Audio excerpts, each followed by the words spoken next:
What is going on, college basketball fans? Welcome back to another stream. Today we're going to be watching Tennessee versus Arizona live as a watch party with you guys. And we're also going to be recapping a major slate today. So many great games. We had Kansas beating Indiana. They dominated that game, kind of how I expected. I thought Indiana would be a little bit more competitive in that game, but I knew matchup-wise, especially in Allen Fieldhouse, that Kansas would dominate that game, and I knew that they were going to come out of there with the W one way or another. I just don't think Indiana's quite on that top tier, maybe not even second tier. They might be like a tier 3 level team as far as like compared to other teams. I just don't think Indiana just has a top 10 team in the country right now. Yo, what's up, Jayhawk fan 33? I see you in the chat. How's it going, my man? Yeah, Kansas got a good win today. Also Gonzaga, big win. It was a neutral site game, but it was pretty much a home game for Alabama. It was right there, real close to campus for Alabama in Birmingham. So a really big win there for Gonzaga. I knew Drew Timme would be able to dominate in that. If you guys watch my predictions, I was like, I think that's a mismatch, with Drew Timme being guarded by the freshman Noah Clowney. I think that's a mismatch because Noah Clowney is a really good player, but he's a freshman going up against that experience, and Drew Timme had himself a day. Brandon Miller also had himself a day. He had like 36. I mean, that dude is a superstar. Very high scoring game. But yeah, big wins for Kansas, big win for Gonzaga, and a massive win for Houston. I mean, we keep saying, like, what's Houston's big win? They don't really have a big resume win, and they went and got one today on the road in Charlottesville against Virginia. That was a massive win, and handed Virginia their first loss of the season. How about Jarris Walker? Jarris Walker, the freshman center there at Houston, he is a beast, and he can shoot from behind the three-point line as well. That dude is a problem, and I really like the way that this Houston team is coming together for sure. Yeah, the Big Ten continues to struggle. Indiana losing, Ohio State blowing that lead to North Carolina today. And Michigan, they struggled against a weaker opponent today too. So, yeah, I definitely agree. I think that the Big Ten looks good in the regular season right now, and they usually do, but I'm still not going to trust them when it comes to March. I mean, even Purdue, they beat Davidson today in Indianapolis, I think only by like 8 points. And I know a win is a win, and they're still undefeated, but I don't know how much I trust Purdue in March. I think that they might be like a Sweet 16 team, but I don't know if I even trust Purdue at this point to get past the Sweet 16. And I know I'm going to have some Purdue fans come at me for saying something like that. But listen, I'm just not. I can't trust the Big Ten. I can't trust the Big Ten. Yo, what's up, Gary? My man Gavin. How are you doing today? Um, yeah, he's a Virginia fan. It's a tough loss today, but Houston's a really good team. You guys, Virginia still has a lot of championship level potential this year, so don't hang your head too low on this loss. I mean, Houston's just a really good team, and Virginia still has some really good wins this year. So don't hang your head too much on this loss. It's only one game, long season, and I still think Virginia is like on that top tier of teams. Like, I still think they have championship level potential this year. Yo, what's up, Bill? How you doing, my man? Yeah, UConn with a big win on the road against Butler today. I didn't get a chance to watch that one, but what I've been seeing from a lot of UConn fans on Twitter actually have been saying, like, this was, in their opinion, like coming from UConn fans on Twitter, because I didn't watch the game, but they said that this was like the worst game UConn played all year, and they won by 22 on the road. So let me know what you think about that, Bill, because a lot of UConn fans said that this was like their worst game that they played on the year, and they won by 22 on the road, which is still crazy. I mean, y'all know I have UConn number 1 in my power rankings. I don't think they're moving anywhere when I come out with my updated ones Monday morning. So yeah, I don't think UConn's moving anywhere. I think they're staying up at number 1. He says, your theory is they will beat up on each other all year, and then when it's time for March, they'll get tired. Yeah, I think the Big Ten is just they always disappoint in March. I mean, think about last year they had Illinois always disappoints in March, but they lost second round, I think, to Houston last year, which that's not a horrible loss. But Illinois just year after year, they're unable to get past the second round. Last year, Wisconsin lost first round as a 3 seed to Colgate.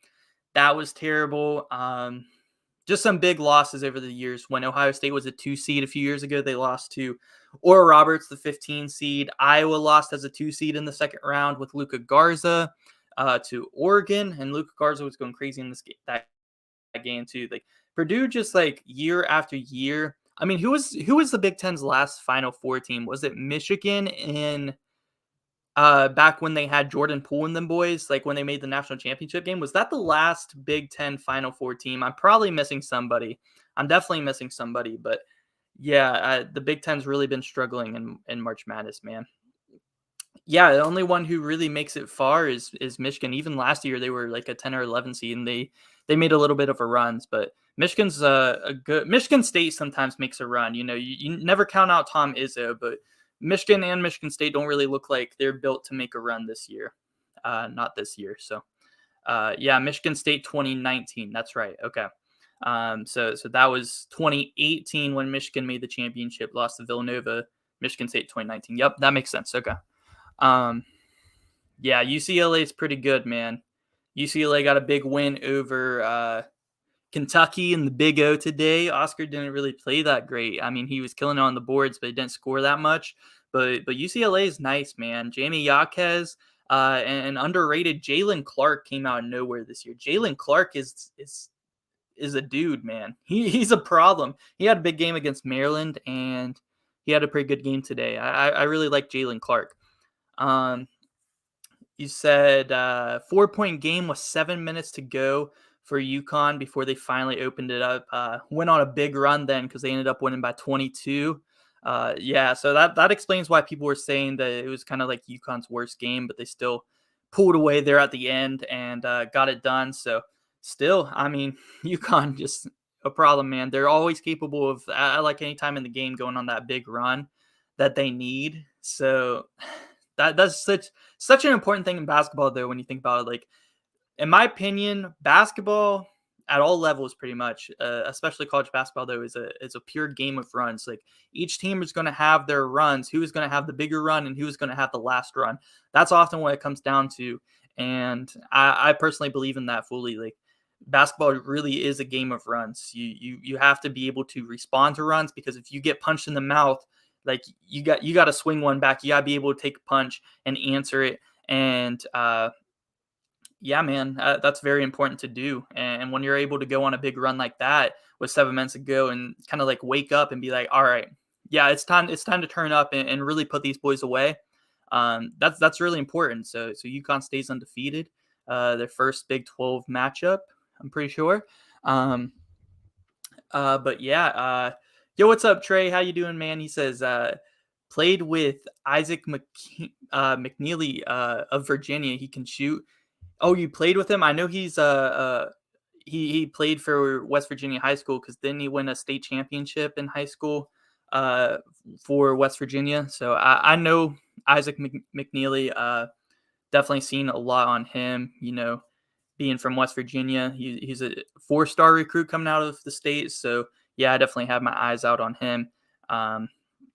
Yeah, I know he's coming off of the bench for Virginia. Him and what's that guy's name for Virginia? He comes off the bench and he has like a mustache and all that. He's a good shooter as well. Virginia's got a pretty decent bench, man. And I think Isaac McNeely will only get better and better as the season goes on. That's with a lot of these freshmen I talk about. 2020, Michigan State was favored to win the national championship. Yeah, you thought they had it that year. I also that year was up in the air. Like, there's a few teams that could have won it that year. Michigan State. I know Kansas had a good team with who was it? Dotson. Dotson was having an amazing year that year for Kansas. There's definitely a good amount of teams that could have won it in 2020. It's interesting to think about who would have won the 2020 national championship. That's very interesting to think about.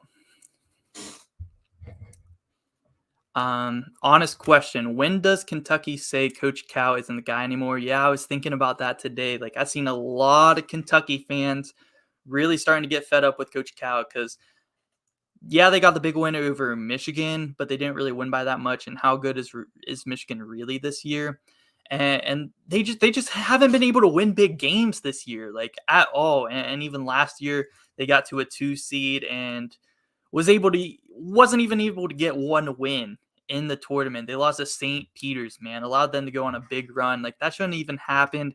Um, yeah, I completely understand why Kentucky fans would be upset with Coach Cal and kind of want a different guy in there because that's kind of ridiculous, man. I mean, the way he's coaching, like, is the thing with Kentucky fans is they're saying like, oh, he's coaching to get these guys to the NBA. He's not really coaching to win championships here at Kentucky, and I definitely completely understand the frustration in that because you want a coach to win you some championships. Like, yeah, it's good you're getting guys into the NBA, preparing them well and all that stuff. But yeah, I don't know. I don't know how long Coach K is going to last there at Kentucky doing that. I mean, do you fire him or what do y'all think? I got a lot of Kentucky fans subscribe to the channel, so if any of you guys are in here, I'd love to hear your guys' opinion on Coach Cal at this point. I know probably not a good time to ask about it, coming off of a bad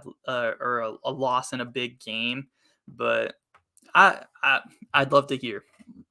Yo, what's up? Sports Talk with Max. He says Sanogo is a beast for UConn. Yeah.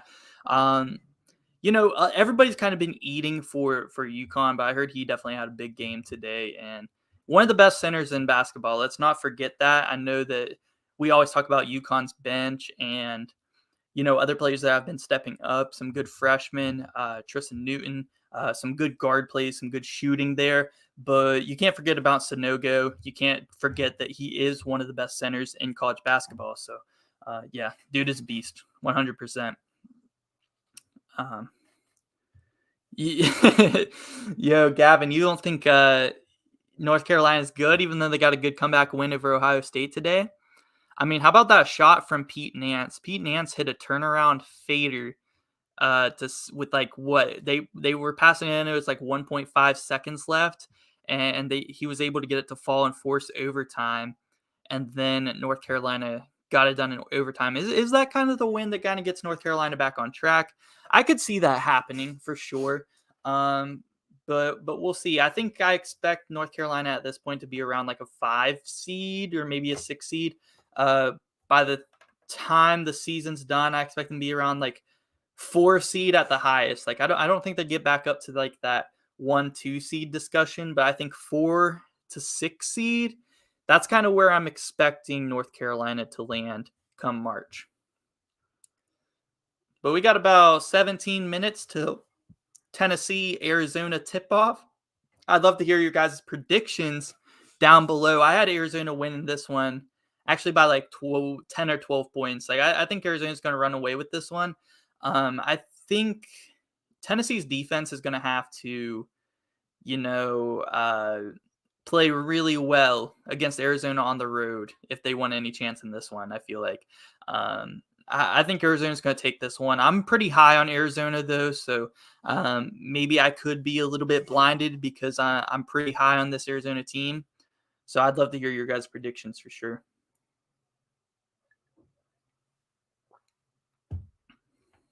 Ooh. Random Vescovi feels like he's been at Tennessee for 8 years. Yeah, there's a few players that feels like they just been playing forever, man. Like I seen this is college football, but I seen a tight end for Oregon just got granted like his 9th year of eligibility.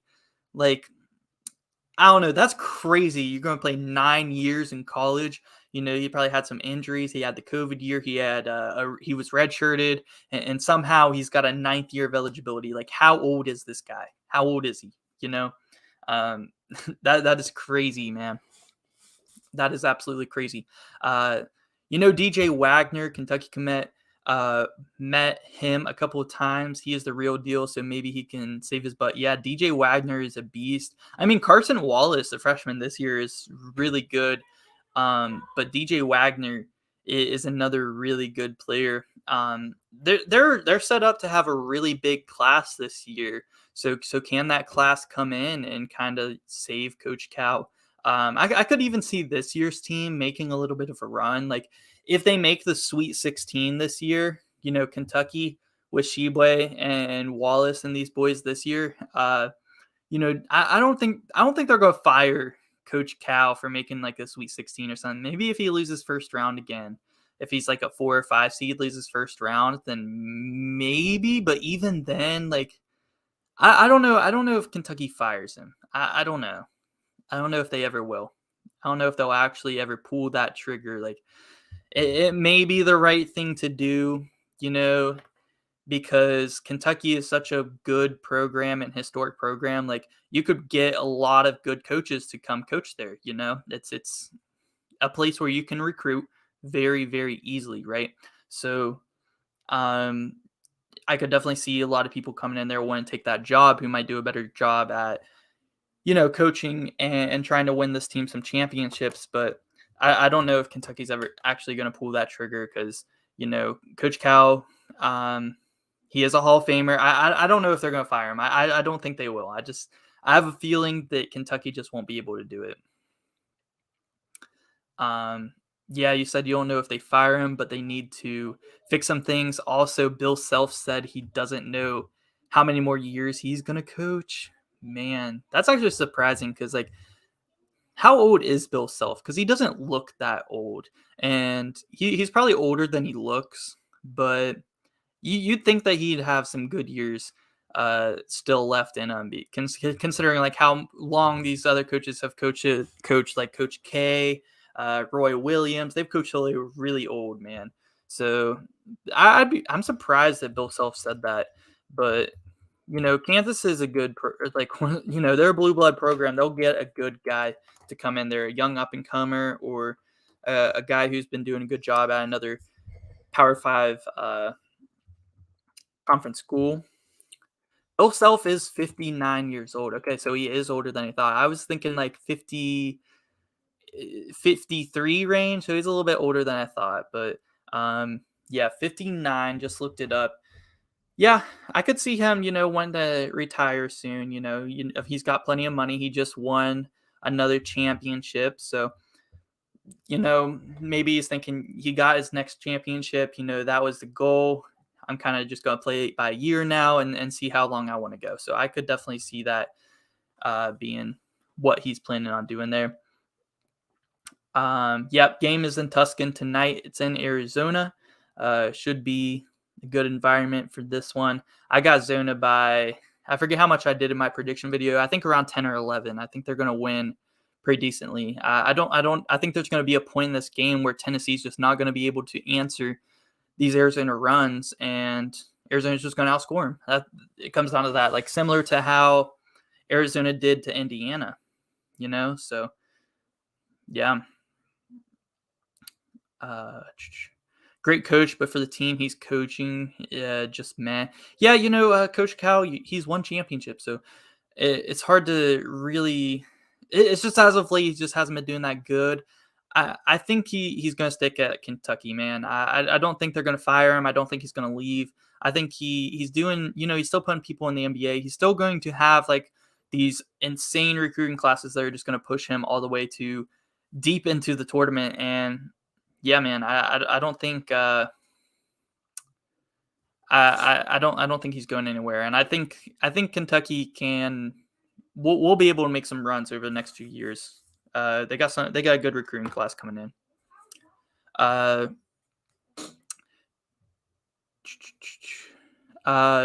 Who does West Virginia go after Huggy retires? Oh my gosh, I don't even want to think about this as a West Virginia fan. Got my Huggy Bear ball right now. I'm gonna be at the game tomorrow versus Buffalo in West Virginia. Back-to-back games I'm going to. I got my Huggy Bear ball. I got signed by him. I'm going to be so sad when he retires, man. I honestly don't know who we're going to bring in. Hopefully someone that's going to be able to do well here, man. I hope we don't go downhill because we got a stacked Big 12 conference, right? We're in a stacked conference. We're in a big-time league. We can't hire a guy that's going to be keeping us at the bottom of the league. So, yeah, it's gonna be tough, man. I love Huggins. I'm excited for tomorrow's game because uh, his Hall of Fame ceremony is tomorrow before the game. I'm going to be there. It's going to be fun.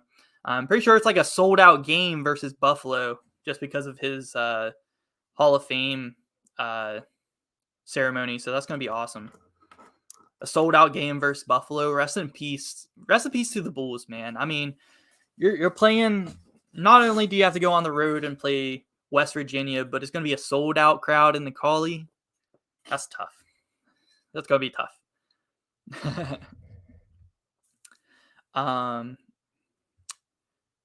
You got Arizona by 7. Yeah, I think anywhere around like the 7 to 10 range is probably good. I just want a little bit more. I think it's going to be a little bit of a not so close game there at the end. But let me see the spread on this game. Let me look up the spread. Arizona's only favored by 3.5. 3.5 points. I think I would take that. I would definitely take Arizona 3.5 at home. Yeah, I think I would take that for sure. Well, it's not tip off yet. I could go take that, but I don't think I'm gonna do any betting tonight. Definitely not a bad. That's a good line. That's a good line. I like that line, but Tennessee surprises me sometimes. I'm not gonna risk it. Your grandpa is gonna be mad if Tennessee does anything wrong. Is your grandpa a big Tennessee fan? That's funny. You wish you could hug Huggins, no pun intended. Yeah, he literally is a grizzly bear, but on the inside, he's such a teddy bear, man. He does so much for the community and for charity and for cancer research at the hospital. Awesome guy. That's why we call him the teddy bear, the huggy bear, because he's got a really soft interior. He's a really good guy, man. We love the huggy bear. Love him, man.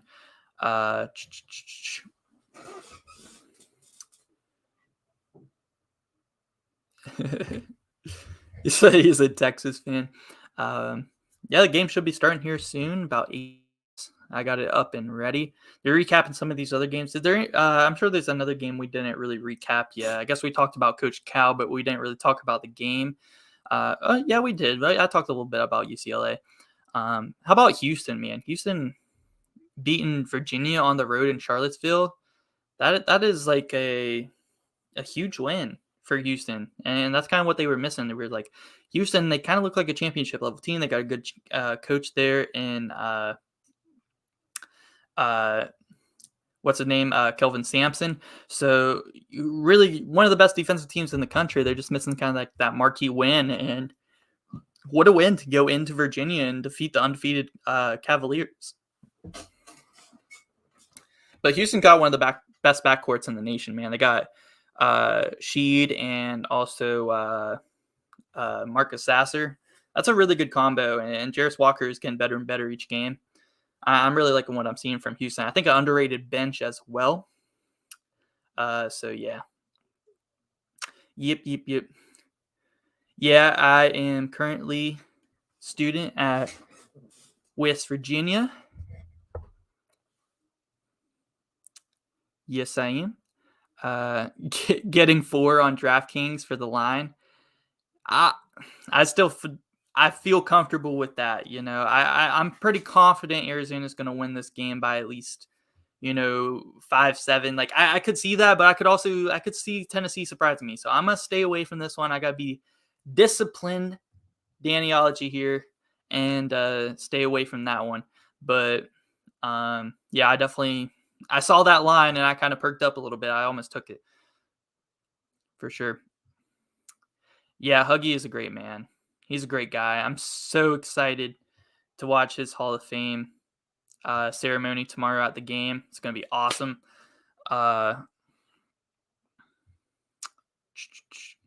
Huggins does great interviews. He could probably be a comedian if you wanted to. Yeah, I mean, he's funny, bro. Like post-game interviews, halftime interviews, like the sideline. He just gives so blatant answers. He's like, what do you think your team's should do better in the second half? He's like, He'll just be like, we got to make our shots. It's like, so he simplifies it so much for the interviewer, and it's hilarious. It's just, he doesn't really smile much, but he really is a good guy. He's been losing a lot of weight. Like 2 seasons ago, he was a lot heavier. Like, I mean, he's still, he's still heavy, but um, yeah, he's lost a lot of weight over the past few seasons. So that's really good. It's good for his health, especially because he's getting older. So good to see. Gary's laying the points. Yes, sir. I was thinking about it.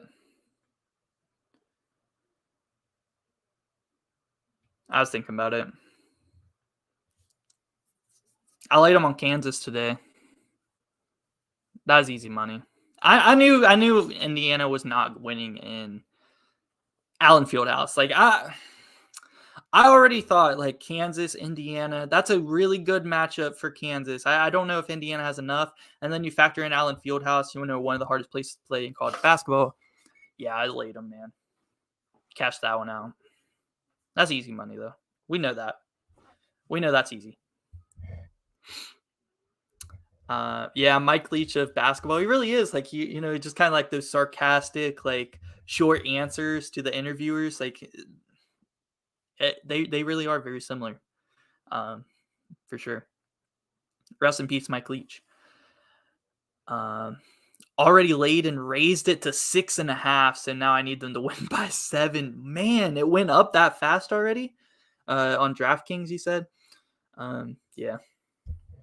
So I was saying 3.5. That's a good line. Now it's already up to 6.5.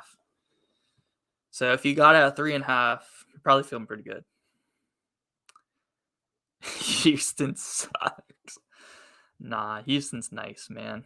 You gotta admit, it's a tough loss there, but you gotta admit. Yeah, I'm gonna try to go to a lot of WVU games this year. We got Kansas and Baylor back to back. I'm definitely gonna be at least one of those games, with Kansas and Baylor coming into Morgantown. So I'll be at one of those games for sure, if not both. I'm also planning on going to a Marshall game, maybe Marshall Old Dominion. So I'll probably be at one of those. I think they play Old Dominion soon at home, so I'll probably be at a Marshall game soon. And right now they're looking at like some of two of the best teams in their league. So we'll see if Marshall can continue to do good. And I'm also going to be at a Duquesne game probably soon. I want to go to Duquesne versus Fordham or Duquesne versus Loyola Chicago. One of those games I'm probably going to be at as well up in Pittsburgh. So yeah, I'm going to try to go to as many college basketball games as I can this year. Try to visit some new places that are at least a little bit close by. So that's going to be a lot of fun. That's going to be a lot of fun. Those are some games that I'm planning on going to soon. A Duquesne game and also a Marshall game, and I can go to WVU games anytime. So, yeah, for sure. Game's about to start. Yeah, I got to get on here and turn the sound on so I know when it starts, because right now I don't have any sound on, so no idea when tip-off is about to be. Was that ESPN2 it's on? I think. I hope so. I hope so. I better make sure.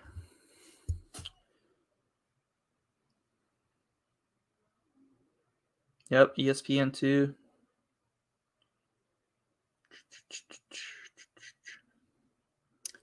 How much does Turbellis drop tonight? Averages 20 points a game, over under 20 points tonight for Turbellis. I'll probably go under. I don't know why. I feel like the scoring is going to be in other people's hands. I could see what's his name? Transfer from Texas. Courtney Ramey having a decent game today. I don't really know why, but I could see that.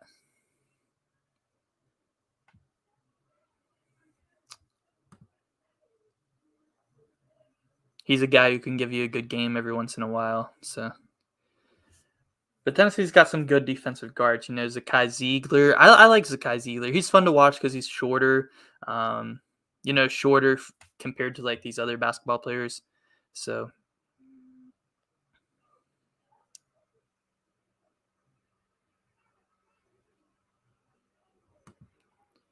ESPN to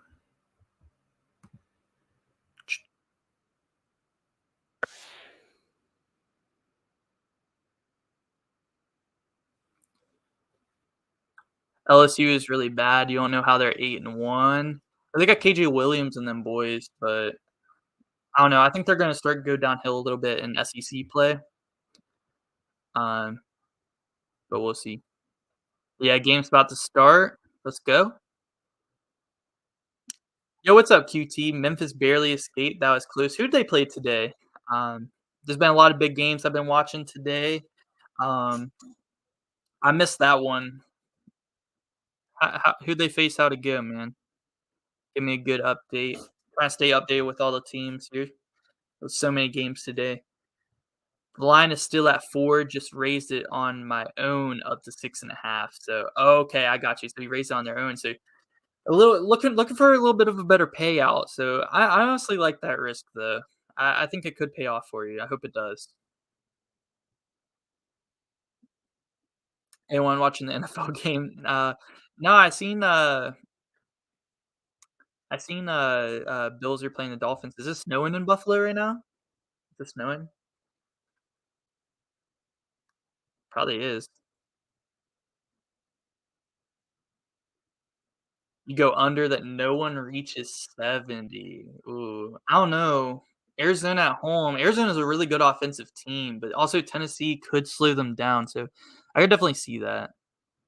But I don't know if I'd go that. I think Arizona will get 70.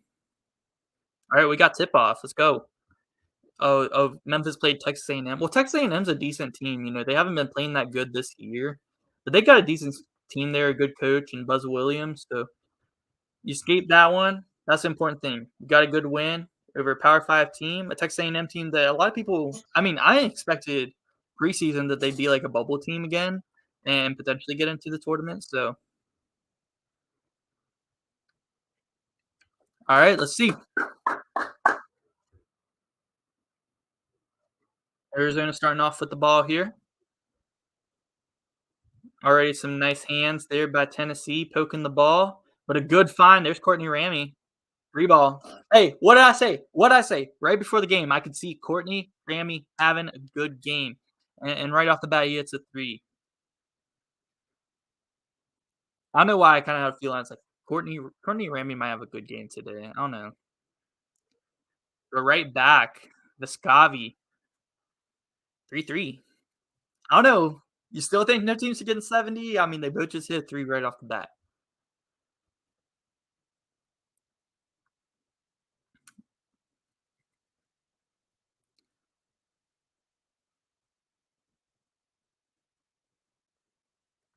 Let's go, man.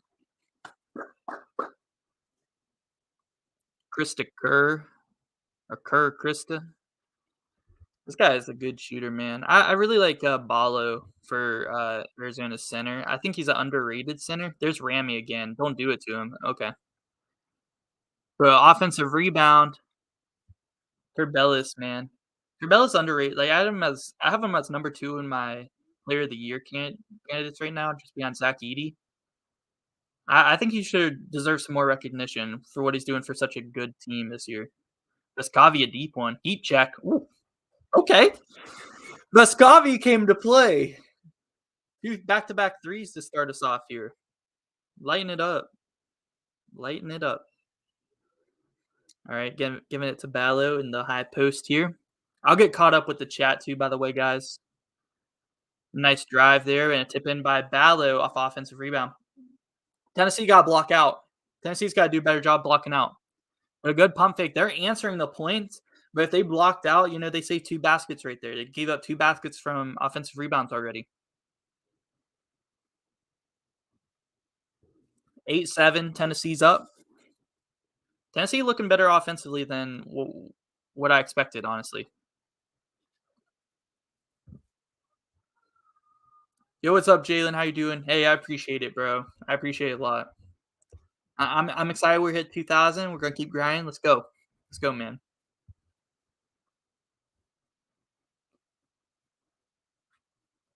Yeah, this game's gonna be a lot of fun, man. This game's gonna be a lot of fun. It's already high scoring now.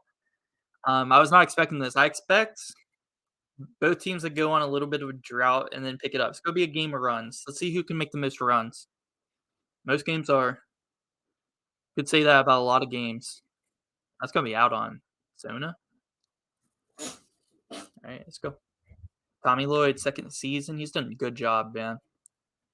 Uh, Came over from Mark Few under history at Gonzaga. Come to a great program historically in Arizona, and he's doing a really good job.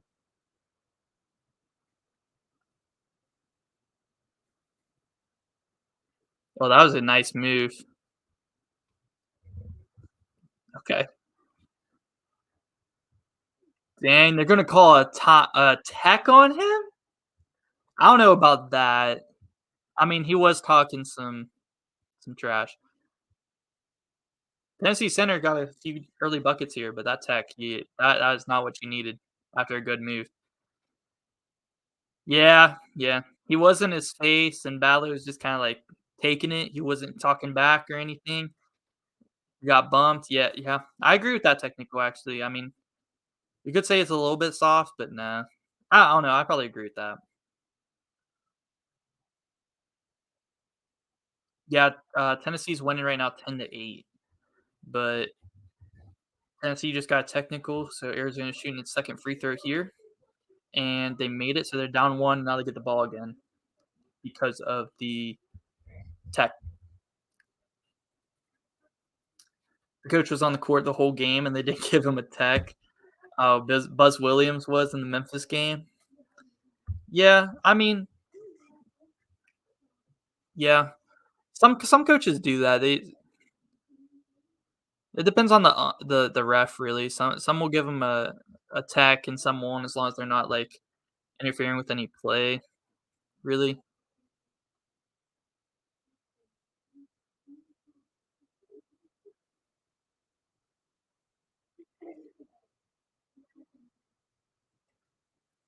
it's gonna be a foul on the floor on Turbellis. Yeah, he shoved him into. I didn't see the shove. All I seen was the talk at first, but on the replay I saw the shove. So I definitely agree with that technical. Actually,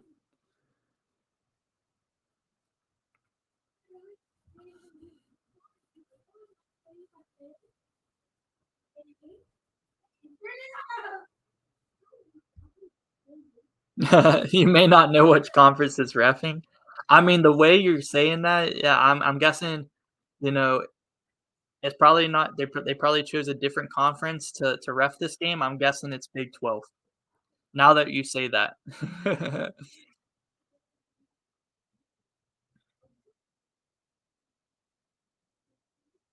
Rebellious. Another offensive rebound by Arizona. They're up 1 now, so a big offensive rebound if they can capitalize. Unable to. Missed 3. Vescovi gonna slow it down a little bit here. Oh, gotta catch that ball, man. Gotta catch that ball. The freshman Phillips. He's had a pretty good season as a freshman there at Tennessee. So, but you gotta catch that ball. Here comes Zakai Ziegler. I like watching Zakai Ziegler, man. He's I like watching like the shorter players. They're always so handsy on defense and so quick on offense. They're fun to watch. His Ballo in the post, and way to go for that loose ball, man. Tennessee playing some good defense now. Transition three, no good. A big offensive rebound there. We're gonna reset here.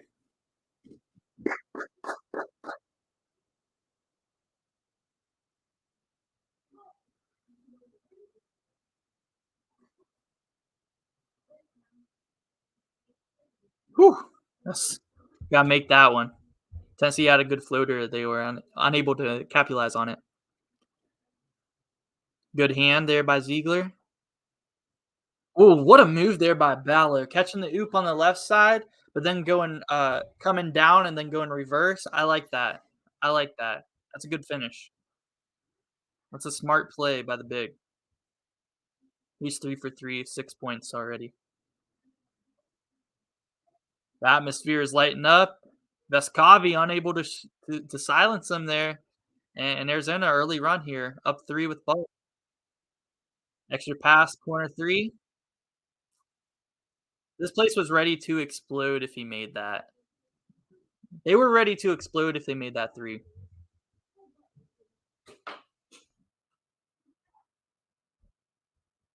Are they giving them backcourt? That might be backcourt, but we got a media timeout here.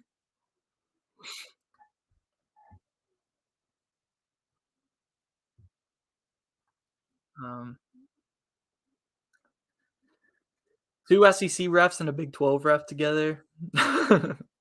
What a combo. What a combo. Actually, I don't think I think the Big 12 refs are, like, so weird, like, sometimes they'll let us play, like, super physical, and then other times they'll call everything, like, there's no consistency there, and I don't like that, you know?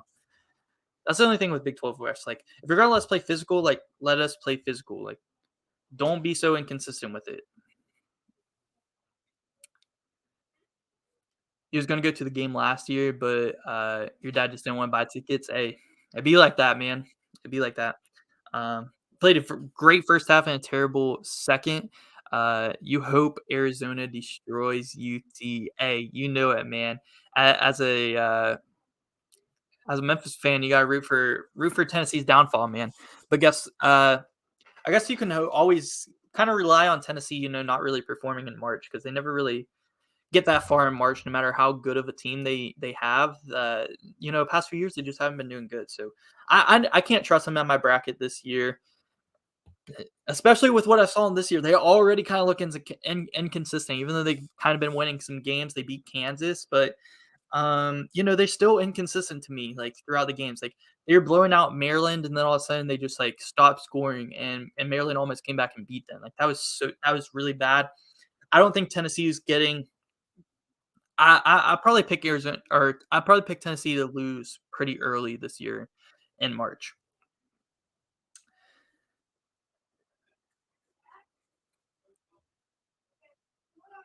We haven't had John Higgins this year last year, and that is because the Big 12 coaches got to pick the refs depending on who's left. Nobody wanted him. I can't blame him. I can't blame him. Yeah, I think if Kansas got another shot at Tennessee, I would probably go with Kansas.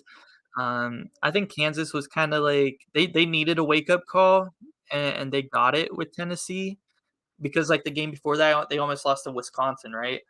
Well, if they play Wisconsin again, I also would think that Kansas would beat them like a lot more than they did before because they only won off a buzzer beater in that one. So I think they beat Wisconsin by a lot more, and I also think they beat Tennessee because I think they just need a wake up call because ever since that put like 90 on Missouri, they put 90 on Seton Hall, and they put almost 90, you know, up there on Indiana today and beat them pretty bad. So yeah, uh, Tennessee versus that Kansas team, I don't know.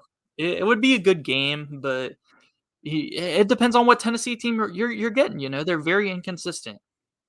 I don't appreciate it because inconsistency when it comes to March, it's like it's so unpredictable, right? Because they could go far, make a little bit of a run before they lose, or they could lose first round as a top seed. So I don't appreciate it making my bracket. But ooh, Ziegler with a 3, and that's going to tie it up. That was a nice shot. Tennessee 3 for 4 from beyond the arc to start the game. Ooh, bad pass. Good defense by Vescovi holding his own in the post there. You know, kind of denying the post, forcing a bad pass.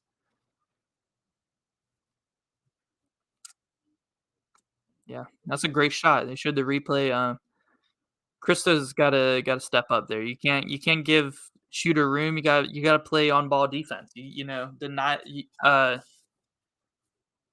Play high on the ball for sure. Woo! Nice post hook there by Tennessee. That inside scoring is going to be important, man. Especially when Ballow's out of the game. Ooh, what a cut! That was a good cut. 15-15. 13 minutes left in the first half. Center with the three ball for Tennessee in and out. But yeah, when Ballow's out of the game, definitely you want to try to. Also, Turbellis is out as well, so definitely try to get some inside scoring right now for Tennessee. Ramey pull up deep midi and rebound by the smallest guy on the court, Ziegler.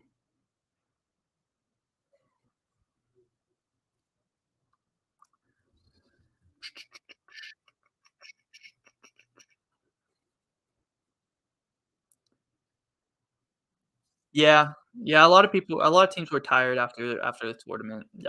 That's still kind of Creighton's excuse right now. I seen they're still talking about they're tired and we're sick after the Maui tournament, but and Cockburner hasn't played the last few games, but yeah, Creighton's not looking good. What's up? What's up with Creighton? I don't know what's going on with them, man. Are they going to turn it around? You guys think or no?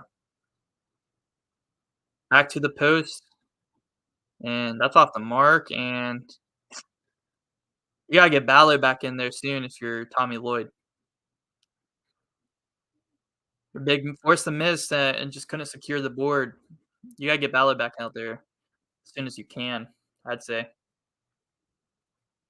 I'd say, man. Yeah, Creighton really did fall off. Um, there are 161 tickets left for West Virginia game tomorrow. Okay, I knew there wasn't that many left, but yeah, it's gonna be a pretty packed house for his Hall of Fame ceremony. I'm pretty hyped. At this point, I'm pretty excited about the season for West Virginia this year. So I'm hyped for any game. I know we're just facing Buffalo, but I'm hyped. Yo, what's up, Bleed Blue? You said Tennessee some buns. Um, Sometimes they can be. I'm not gonna lie. Sometimes they can be. I was just talking about how inconsistent they are, and right now they're tied up with Arizona. Like they have that potential. Like if they're really on and they're shooting well, defending well, and they don't get that cold streak, they can put up a fight with the best of them. But I don't think that they're going to be able to bring that on like a game to game basis. That's a good steal by Tennessee. That's a travel. No, the ref said it was tipped, so Tennessee gets the basket to fall. But I don't know. There's a lot of steps there, even though if it was tipped, it was a little bit weird. Trebellis in the post, kicks it out, swing pass, Ramey for three, bucket. That's good ball movement, man. Arizona takes the lead by one.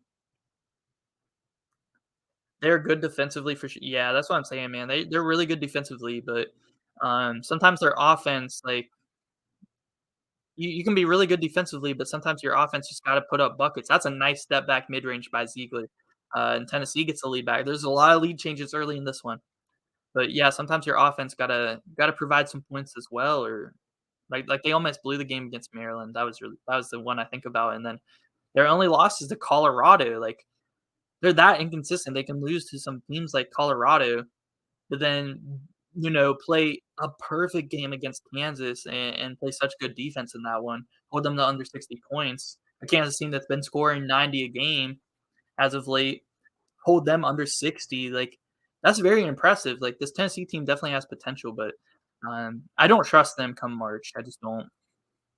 You know, they've let me down a lot in March Madness. Trying to pick them. So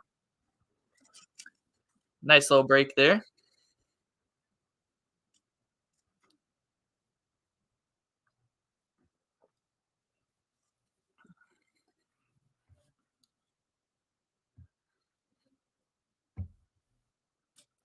If they hold Arizona under 60 points, he'll be impressed. I don't think they're going to be able to do that. I think their offense is going to have to win them this game. Like obviously their defense is going to play a factor in this one, but They're gonna have to put up some points to win this game because Arizona, in my opinion, is one of the better offensive teams in the country. Like they put up a lot of points. They put up 100 points a couple times this year. I think Tennessee needs 75 to win this one. They need to get 75, and Arizona's probably going to have. If Tennessee wins, they're going to need 75. Arizona's going to have like 73, 72, like in that range. That's what I think Tennessee needs to win this one, especially how this game started. Seems like it's going to be a little bit higher scoring, and it's in Arizona. Like they got that great atmosphere there today. They're going to be putting up some points, man. Tennessee's going to need 75.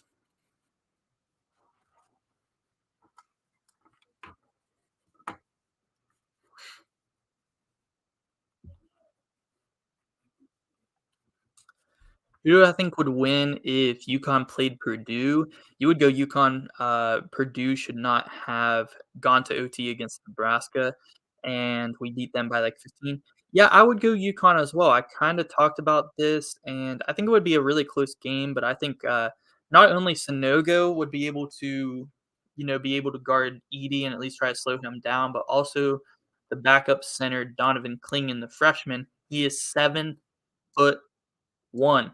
So you're going to be able to have another big body on Zach Edey. And I also think that the guard play for UConn is better than Purdue. I know Purdue has Fletcher Loyner and Braden Smith, who are really good guards, but I definitely trust in Tristan Newton and them boys a lot more uh, than Purdue's guards. So I definitely go UConn. Like if we're talking neutral site court, uh, head to head right now, I'd go UConn for sure. Yo, what's up, H Dub Vibes? How are you doing, my man? All right, and we're back in this one. Tennessee's got an open three in the wing, and they knock it down. Tennessee is shooting well in this one, but are they going to get a cold streak? Because they usually do. And Turbellis with a left-handed layup over like three guys, and that one misses. Not a very good look, honestly.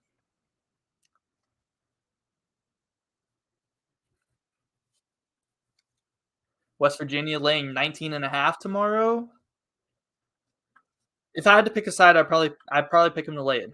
I'd probably pick them to lay 19.5. I mean, we beat UAB by what, 10 or 11, somewhere in that range. Yeah, I don't think Buffalo's out like any good this year. So yeah, I'd probably take WVU to lay 19.5 if I had to choose a side there at home.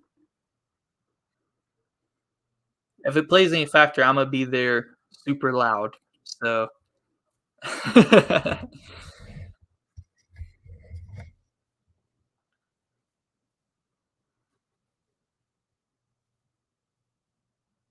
All right, Arizona down 4. Let's see if they can get a bucket. They got Ballo back in. They got Turbellis back in. Turbellis in the post. Turn around. That's a tough shot. Left-handed. Whew. I like that.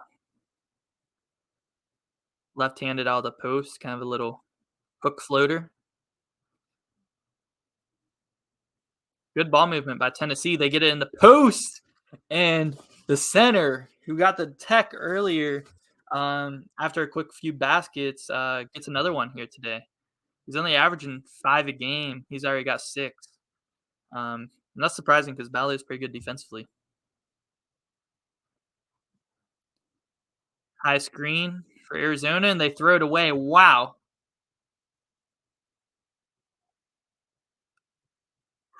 They're going to call offensive foul there. Let's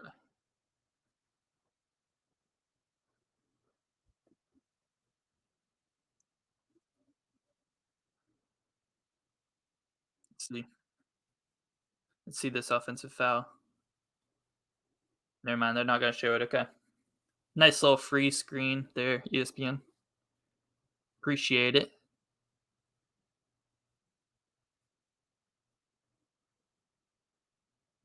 All right, Tennessee up 4. 9 minutes left in this one. 24-20 is the score.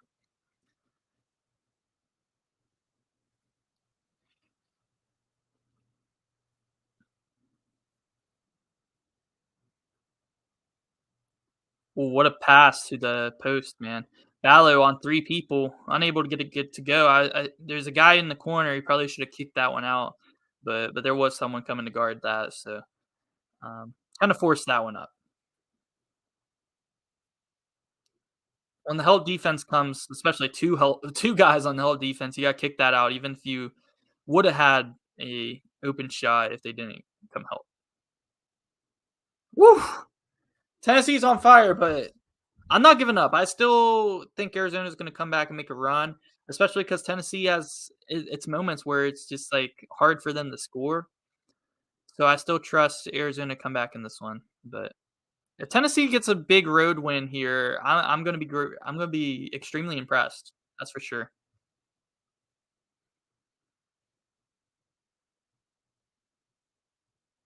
Turnover on Tennessee. No, they're gonna say it stays with Tennessee. I don't know. That looked like it tipped out by Tennessee to me, but I don't know. Let me get caught up with the chat here. Not very good. You sprained your ankle in basketball. Ah, that's tough, man. That's tough, man. Hopefully, it's not too bad. If it's just a sprain, I sprained my ankle in basketball a lot of times, man. My right ankle, I had a problem there for a while where I kept spraining my ankle. Just rest it up. Don't rush it back, and ice it. Make sure swelling goes down. Don't rush it back, man, because sprained ankles is like a it it can happen again really fast, you know. So you gotta make sure you get healed up the first time, so it don't keep happening. That's for sure. So don't rush it back for sure. You like the helmet collection? I appreciate it, man. I got some basketball collection here too. I'm trying to get that started as well. We got the WVU basketball here, the Marshall one back here, and we got another WVU one right here signed by Hugs. So uh, yeah, yes, I am Doctorology, man. Hey, speaking from experience, man, I rushed my, they said I was supposed to be out of basketball for like 6 weeks. I came back in like three and a half, 4, because it was feeling better, and I sprained it again like a few months later. Like I didn't sprain it back. I didn't sprain it again, the same ankle like right away, but I sprained my ankle again like a few months later, and yeah, you don't want to rush back a sprain because if you let it heal right, you should be good. It's not super serious, but you think Mississippi State is overrated? They played nobody and almost lost to Nicholas State at home. I did see they almost lost to Nicholas State today, but they are undefeated. They have a really good defensive team, and they made a really good head coaching hire this year. The former coach of New Mexico State, he's doing some great things there. They got a tournament win last year. Uh, there with my boy Teddy Allen. Teddy Allen used to be a Mountaineer.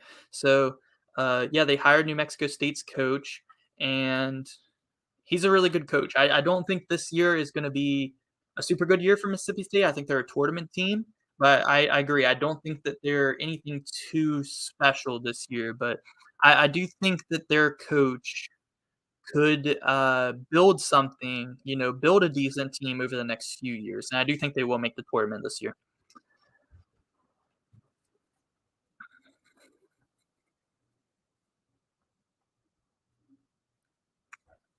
Don't bring up Buffalo too much. I mean, Cian Massenburg had 49 last time in the Coliseum, and they won 99-94. Of course, that was 4 years ago, and he's gone. Yeah, I don't know. I'm confident in this year's team, though. I'm confident in this year's team. I trust the boys. All right, we got the game back. Let's go. We got the Pelicans general manager in the building tonight. NBA prospects trying to turn up. Look for Turbellis to try to have a big game. He should. I would assume he's a top NBA prospect. 6'11" guy. You can shoot, defend. rebound, pass. NBA loves those guys. Um, but everybody trying to show up for for the GM.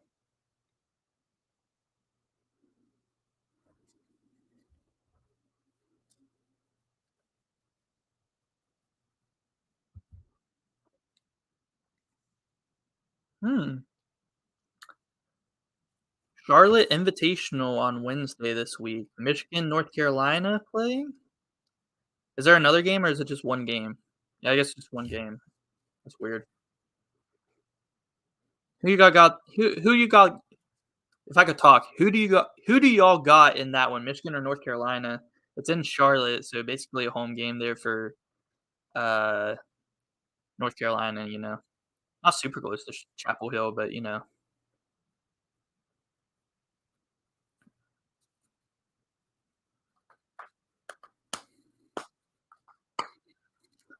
Alright.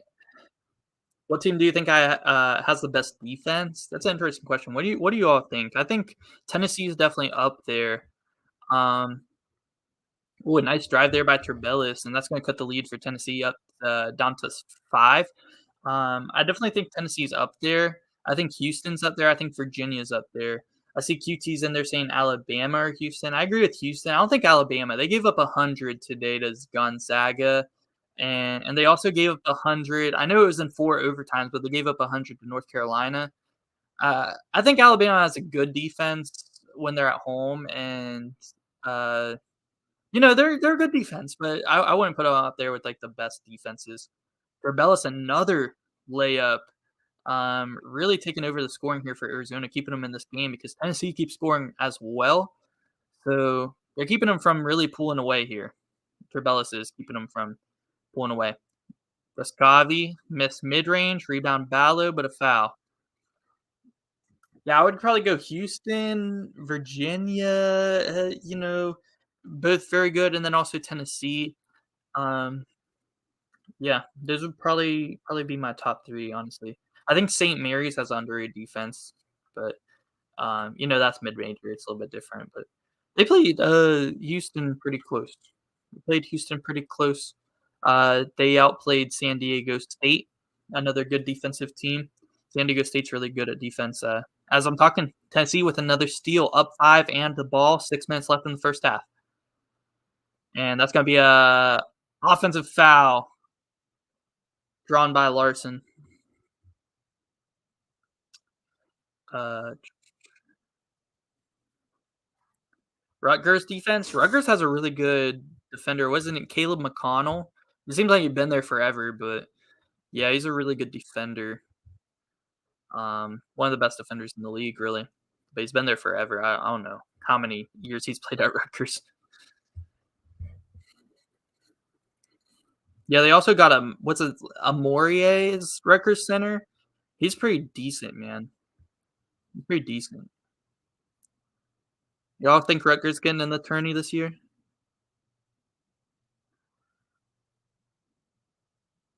Follow getting torn apart in the post, and they call a foul, but I don't know. That looked like all ball to me.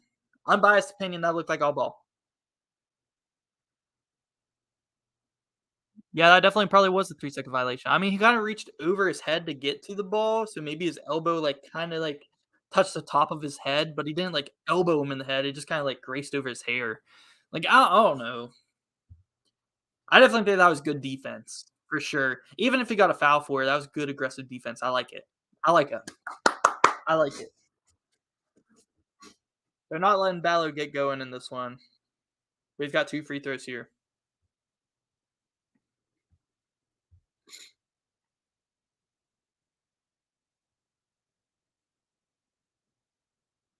1 and 1 makes the first. He said he's only a 52% free throw shooter, but he made the first. See if he can connect on the second and cut this lead for Tennessee down to 3.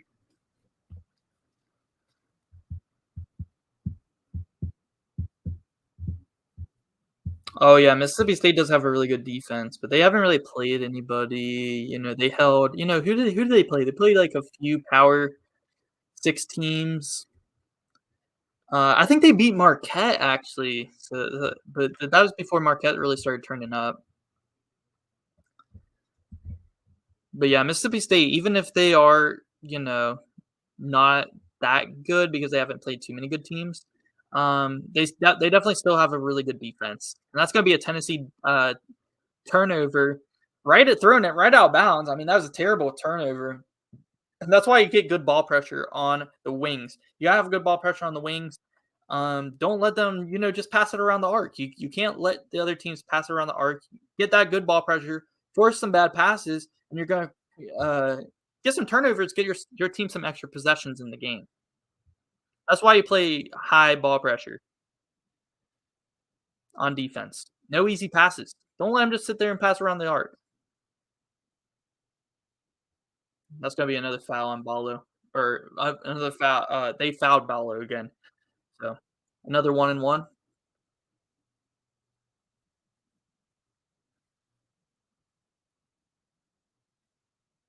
They need to rank Texas Tech. I don't know. I don't know. Who has Texas Tech beaten? Didn't Texas Tech lose to uh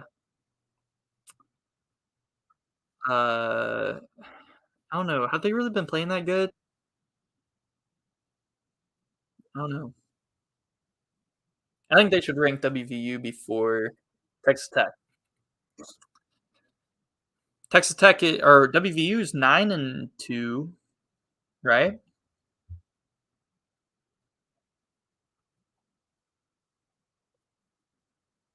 About to be 10-2 tomorrow.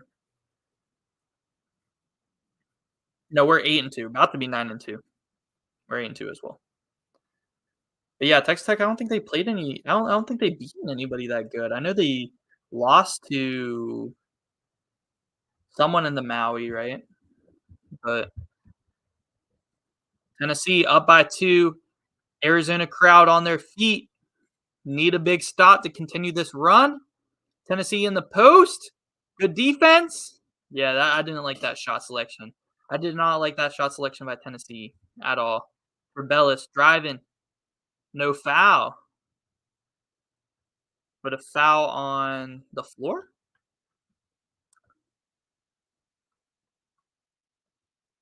Yeah, lost to Creighton and Ohio State. But who have they beat, I don't know. I probably wouldn't rank Texas Tech yet. I don't even have them in my top 35 at this point. Yeah, I don't even have them in my top 35. Like, I've watched a few Texas Tech games this year. They just don't look that good, honestly. They don't look as good as they were last year at all. And I like Mark Adams as a coach, and they got a decent team in there, but I don't think they're a top 25 team. Like I said, I don't even have them in my top 35 power rankings at this point. Yeah. Yeah, y'all did steal McCallicker from them. My game's buffering, so but Turbellis is at the free throw line. If he makes them both, it will be a tie game. I'm trying to get the game back loaded up here. Yeah, McCallicker's been hooping. They also had Terrence Shannon Jr. transferred to Illinois. I mean, how good would that Texas Tech team be if they had McCallicker and Terrence Shannon Jr., right? Very good. Very good. Those are two outstanding players. Yeah, McCullough. I say McCallicker. I don't know why. I've always called him that, man, even when he's at Tech. McCullough, whatever. You know what I mean. Yeah, they would be top 10 if they had McCullough and Terrence Shannon Jr. That team would be ridiculous. And then they get Fardas Imac. Apparently, he's not transferring anymore, so they get him back. It's a squad. Yeah, I still think they're probably a tournament team, but I think they might be, around an 8-9 seed this year. I don't think Texas Tech's going to be a top seed, like a top 5 seed, like they have in the past few years. That's such a nice floater by Zakai Ziegler, and Tennessee was in a little bit of a scoring drought there, but now they're back up by 2. Just under 4 minutes left in the first half. Courtney Ramey back in the game. Offensive foul on him. Vescovi drawing the charge. Yeah, call him what yeah, I got you. McCallicker. I don't know why I call him that. Evan McCallicker.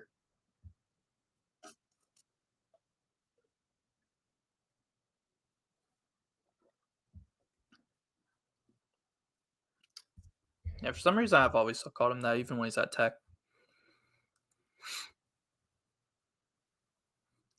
Your back just picked all the bowl games left I can play and win now. Hey, I didn't even check my bowl game picks yet. I know Florida got blown out today by Oregon State, and I saw that matchup, and I was kind of like, yeah, Florida could probably play good in that game, but Oregon State has such a better record than them. Like, you'd think that they'd pick a better matchup for that. Wow, Jackson State lost. That's surprising. Fresno won, Southern Miss won, BYU won. I got Boise State against North Texas. They're down at halftime. Marshall plays on Monday against UConn Husky. UConn Husky football. See if Marshall can win a bowl game.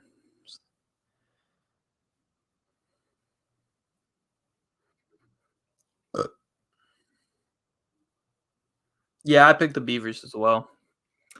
I thought that was kind of like a bad, kind of like a why would they match up Oregon State against Florida? You know, a 9-3 team against a 6-6 team. That doesn't really make any sense, right? I don't know. I got the Beavers helmet though. Whoa, almost dropped it. It's kind of like the throwback logo. I like this logo a lot. Like I don't even like cheer for Oregon State or anything like that. But this old throwback logo on this helmet, it's tough. It's tough. I like it, man. They should honestly go back to this logo.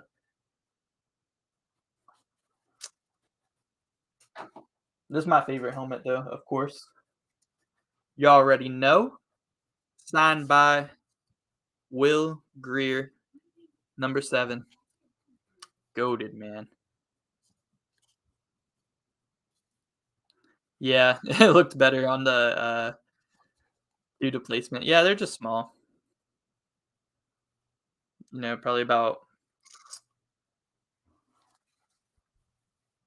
I don't know, about 6 inches tall or so.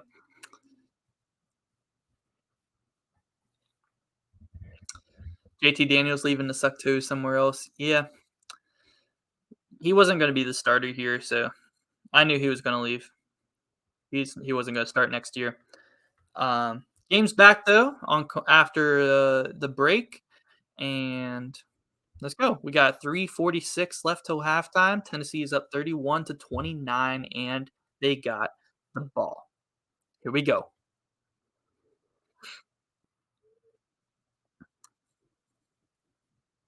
Tennessee's been playing pretty good, I gotta say. That's a tough turnaround mid range though. That's what I don't like from Tennessee. Like they start to get some momentum and then they just put up like a really bad shot, like a really bad look. They don't move the ball around. They just shoot like a guard. They have a guard shooting a turnaround mid range from the post. Like I don't know. I don't know. Larson's fouled on the shot attempt there. He's gonna get 2, and he's gonna have a chance to tie it for the Wildcats. Um,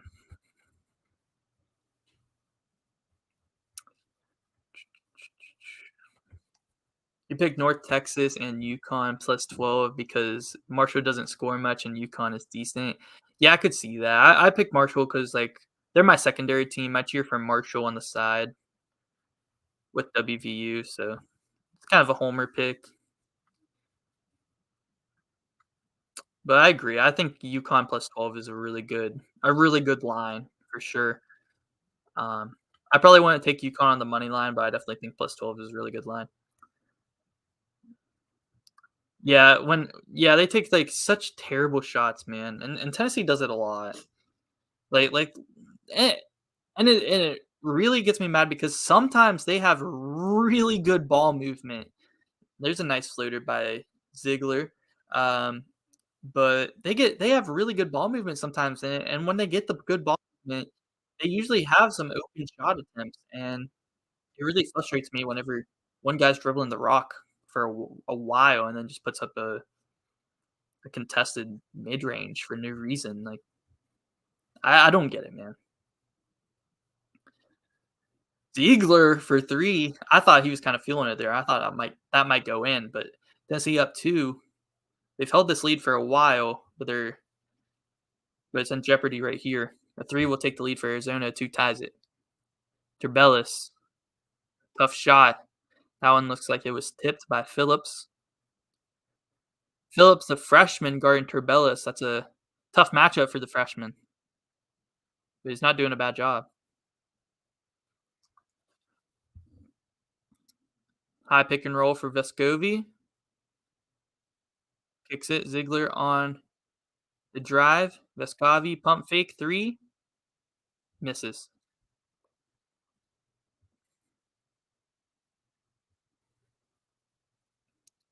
Entry pass. Nice high-low game right there. Nice entry pass by Turbellis to get it into Ballo for the easy score.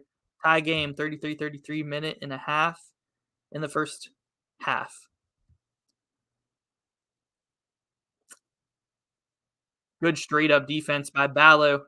Arizona in transition looking for their first lead in a while. Dumps it off. Foul. Larson's going to the line to take the lead for the Wildcats. Arizona's starting to go on a little bit of a run here before the half. Here we go.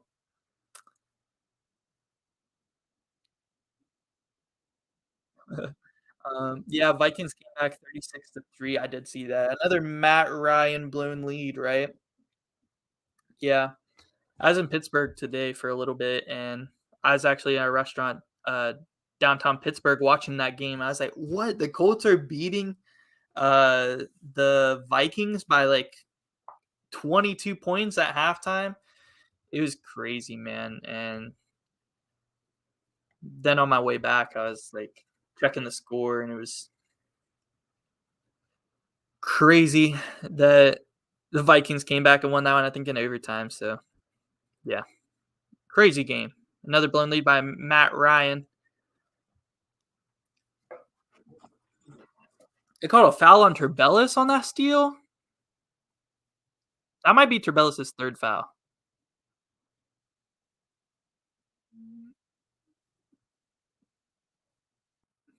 That would have been a big momentum punch, too. That's going to be his second foul, but he's out for the rest of the half here. Only 58 seconds, but they don't want to risk him getting his third foul. Would have been a huge momentum changer because Arizona already had the momentum and just got the lead back. So if they would have got another steal and fast break score there, Arizona atmosphere would have exploded. Tennessee, 5 seconds on the shot clock. Vescavi, jab step, pulls one from the corner and misses. Rebound tipped into Ramey's hand. He kicks it out, and that's going to be a charge on the pass. And wow, yeah, it was a weird angle ESPN was showing, so I don't know if I'd call that a charge or yeah. I mean, yeah, I think that's the right call. He was standing still. Ramey was a little bit out of control on that one, so Tennessee's going to have the ball down 32 seconds left in first half. Yeah. Um, who y'all got in Tulane, USC? I picked Tulane because I don't know if Caleb Williams will play, and Tulane has a good defense and a pretty good offense. Yeah, I think that one would probably be like, I mean, if Caleb Williams doesn't play, I probably would go Tulane, right? Because um, you can't trust USC's defense, so I think Tulane would probably be able to put up a lot of points. And if Caleb Williams isn't there to make some plays, then I'd probably go Tulane. But I think it all depends on Caleb Williams. Caleb Williams plays, I probably would bet on him to make enough plays in that game to win them that bowl game. So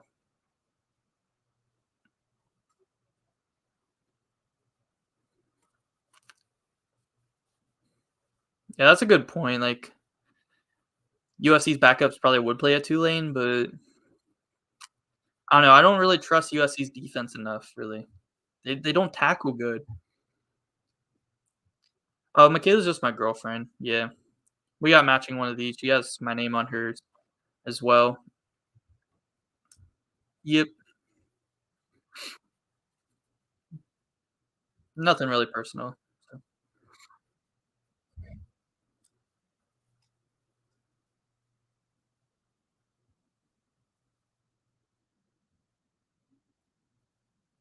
Whew, that's a nice cut there. Nice backdoor cut by Tennessee, and tie game as it should be.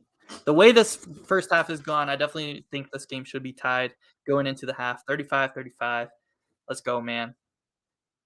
Halftime thoughts? Um, I mean, I think I expected a lot more from Arizona's bigs. I know Turbellis and Ballo both haven't been playing bad. I kinda expected them to play a lot better in this one, but yeah, Tennessee's shooting really well. They're playing amazing defense, and I guess the main question is, uh, do you think Tennessee is going to be able to continue to play this good? Because in my opinion, this is probably the best Tennessee's been playing, like, as a like, they've been playing really good, like, they might be playing at their peak right now. I don't think Arizona's playing at their peak. So, if Tennessee can maintain this peak and the game's still tied, are they gonna be able to get over that hump, right? I don't know. I still think I lean more Arizona because if Arizona's also playing their best basketball, I'd take Arizona win. Or if Tennessee goes on a little bit of a shooting slump and Arizona goes on a run, I think I'd take Arizona. So it's going to take a lot for Tennessee to win this game, especially on the road. I think Tennessee's going to have to play perfect basketball and continue to do what they're doing for the rest of the game. And yeah, if they want to have any chance of winning this game. W Riz, yeah, we've been together for a long time. We've been together 4 years, so long time, man, long time. It's gonna be a very fun second half. I am excited. This is a closer game than I thought, but I'm happy about it, and I'm happy I did not bet Arizona plus 3.5, even though I still think they probably will cover that. In the end, maybe, but because I don't trust Tennessee to be consistent, so we'll see. But I'm happy I didn't bet that because I'd be stressing about it. And I had to be disciplined Daniology there on that one for sure. Be a little bit disciplined. Yep, it's only halftime, man. Long game. Uh long game, man. We'll see if Tennessee can keep up. Because they really are playing pretty good. You know, a couple possessions that's like, I don't really like that shot, but that's kind of with any team. You know, usually you're gonna have a few shots where you're just a few possessions where you're not taking good shots. But what's the name of my pick'em league? Should just be Daniology, but I would check. And it is actually locked. I will unlock it though, because there's not very many people in it. I didn't really try to promote it too much, honestly. So yeah, there's not very many people in there, but you can join it. It's called Daniology. I'll make it public for you guys real quick if you guys want to join the league.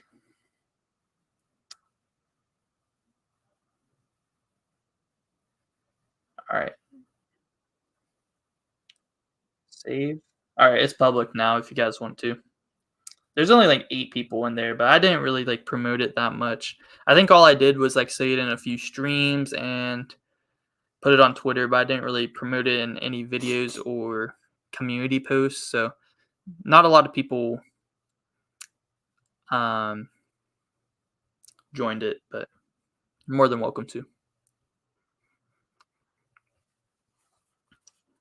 Showing some highlights of some of the big games earlier. Ooh, Jamie Yaquez in the post.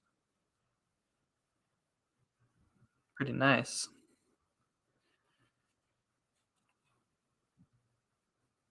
What a tough shot by Tiger Campbell down the stretch. Whew. I like Jalen Clark, man.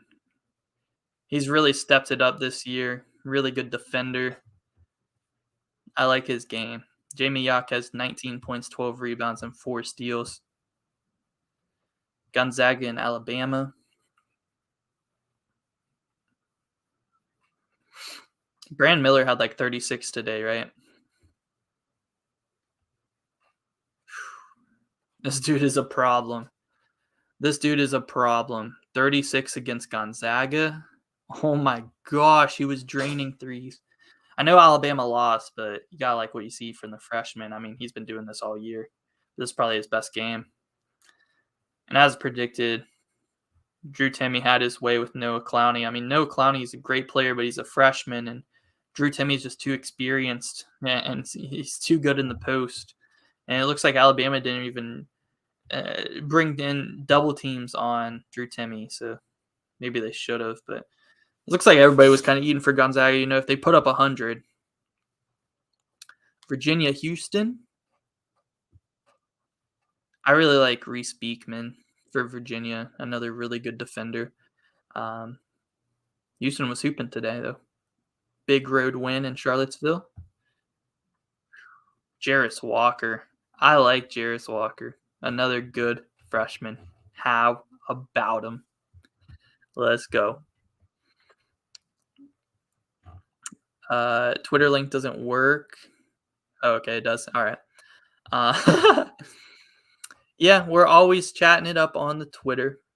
If you guys want to follow me, I think it's at Dannyology1. Screw the guy who has the Dannyology name because it was already taken. I had to put a 1.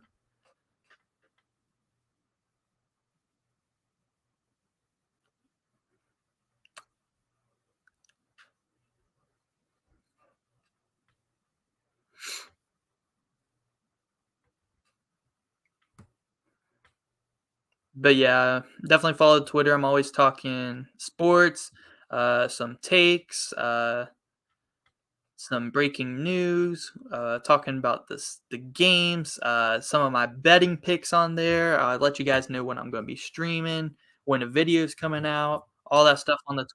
I'm very, very active on the Twitter. And if you follow me, I will for sure follow you back. I follow all my subs back.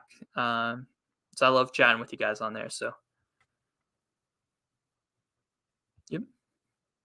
Zach Edey hit 1,000 career points today. Ooh. It said Vanderbilt buzzer beater, but it's just at halftime buzzer. So,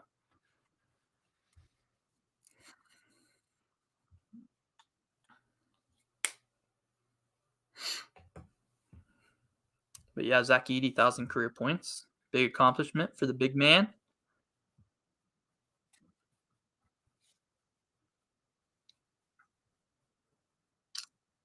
Man, Kansas by 22 over Indiana. It's crazy. What a buzzer beater by Pete Nance today too. Forced overtime.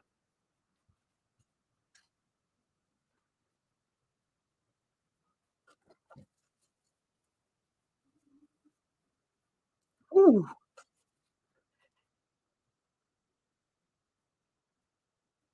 Oh, that's a travel. Yep. That is tough. Ohio State blew that one, but that was a good game. Followed, appreciate it, appreciate it. Yeah, Elon Musk running the app. If you go to your about section and click the Twitter, it says account not found. Yeah, I think I need to update it because it doesn't have the right, username on it, so I probably have to update that for sure. Daddy Elon. Y'all are funny.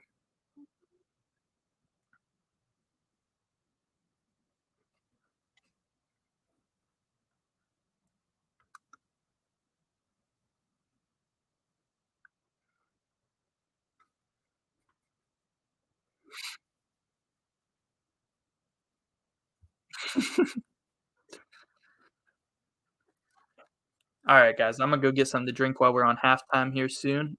Still, so I will be right back in a minute.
Goodness. All right, boys, I'm back. Had to get me some more water. Woo! You guys are hilarious. You guys are really hilarious.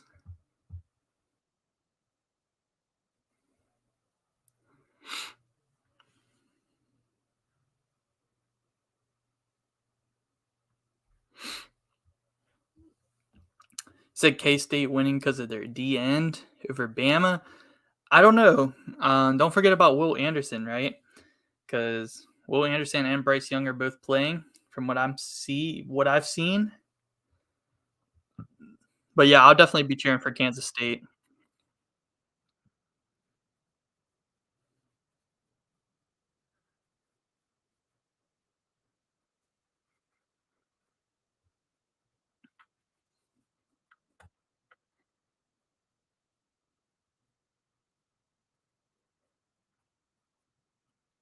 Ooh.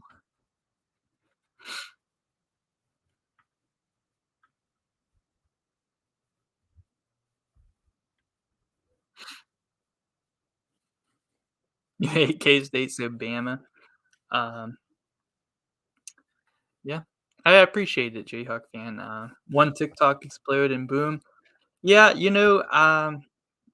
I love college basketball so much. I don't really see anybody making college basketball content on YouTube, and I I enjoy making the content, So, it's a lot of fun for me. Uh, so yeah, we're gonna keep grinding. Hopefully we can blow up, man. I gotta post more on TikTok. I don't really post that too much on TikTok. I only really post TikToks when I make, shorts here on YouTube, but yeah. Yeah, keep grinding, man. We'll get there for sure. Second half should be starting here soon, though. Um,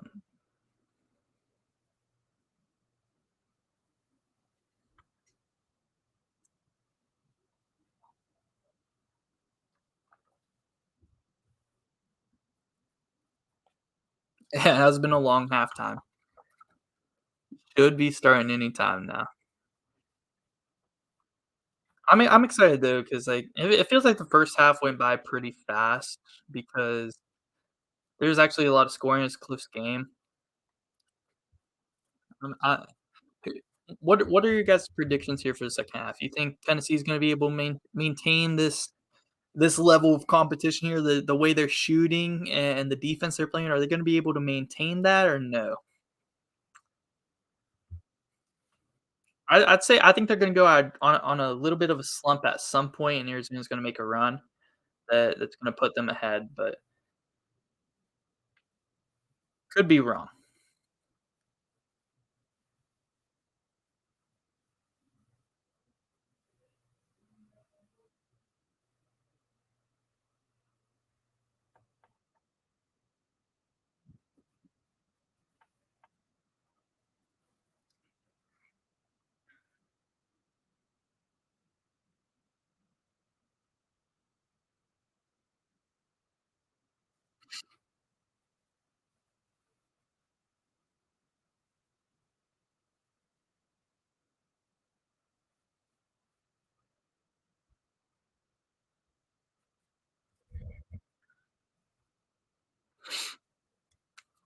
Um, who do I got in Texas versus Washington? That's actually a good matchup. What's that? The Alamo Bowl. Um,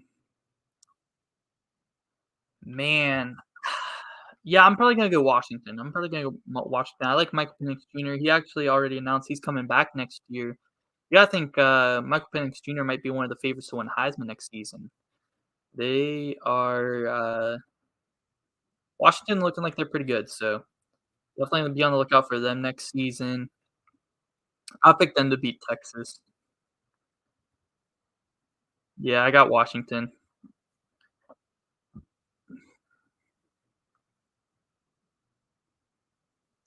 Yeah,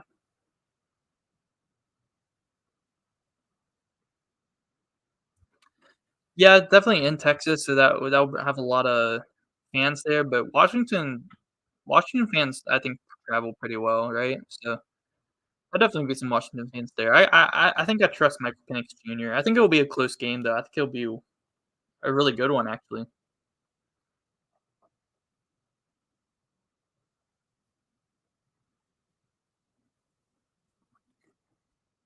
All right, second half about to get started. Let's go.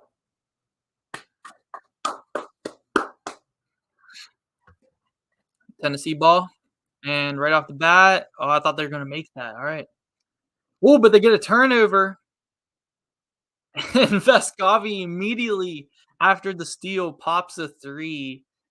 Uh, I mean, it would have been a really nice play if he would have made it, but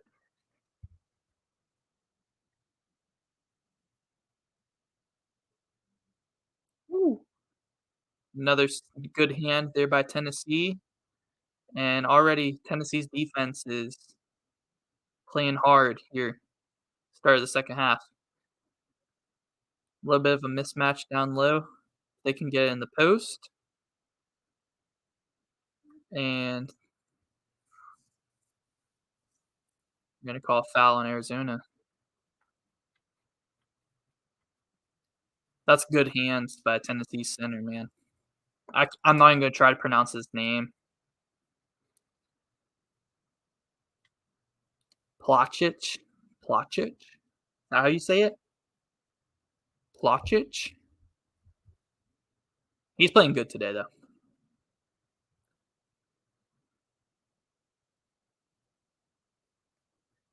And illegal screen, and that actually might be Placic's 3rd or 4th.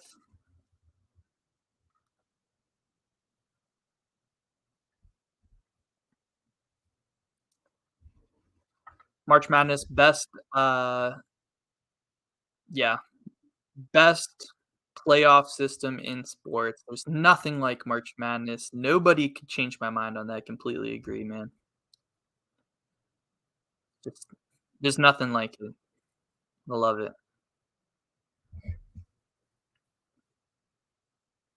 Ballo in the paint, looking to get going, and one. First basket of the second half. Yeah, the dumb shots have been crazy. I mean, Tennessee's really bad about that. They're really bad about that.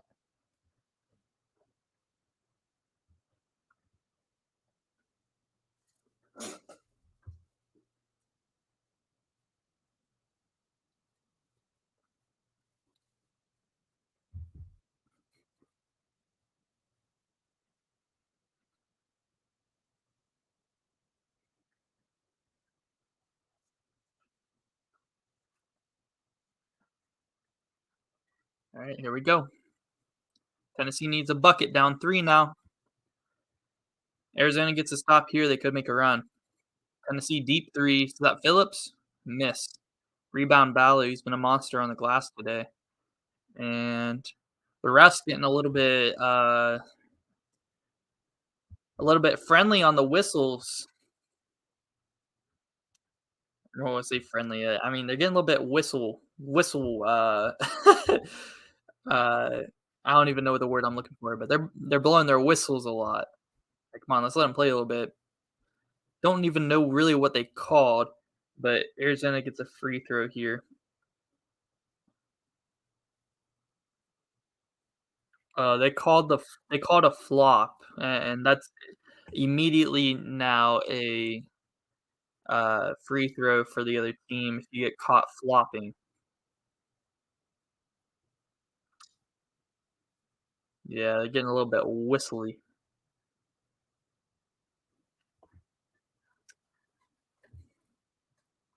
Yeah, Tennessee's offense is they need to put Zakai Ziegler in. Their offense is so much better when he's in the game.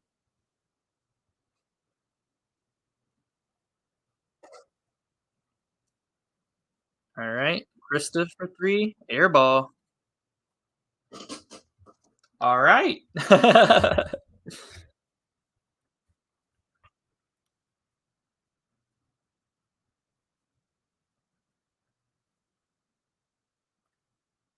Anything can happen in March, baby. In my Dickie V voice. This is March Madness, baby. There's a good post shot by Tennessee. It's their first bucket of the second half. 2-point lead for Arizona and ball.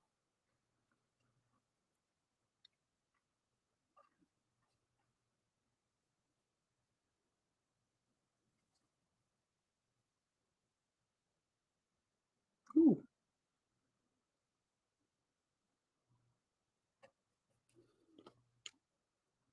Basket before the foul on Ballo, so that basket can count for Tubelis. NFL game is good. Who's winning right now, Bills or Dolphins? 'Cause that is a good game. And is it snowing? I bet it is.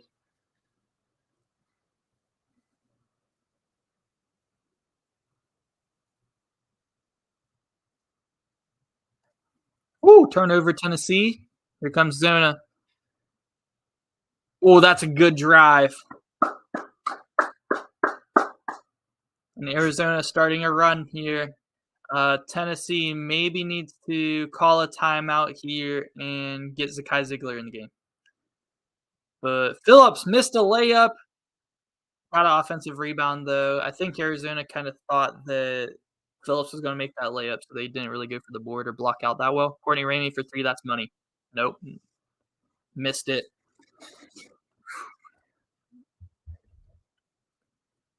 But it's going to be Arizona ball.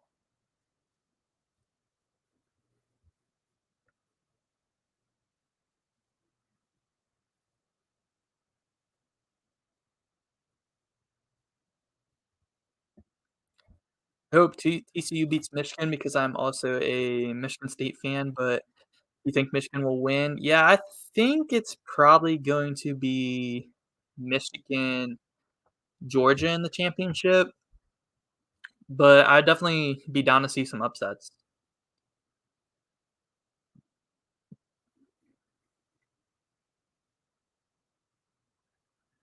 Woo! High off the glass for Kerr. That was nice. 6-point lead for Zona. Crowd on their feet again. Have a chance to extend this run and extend this lead.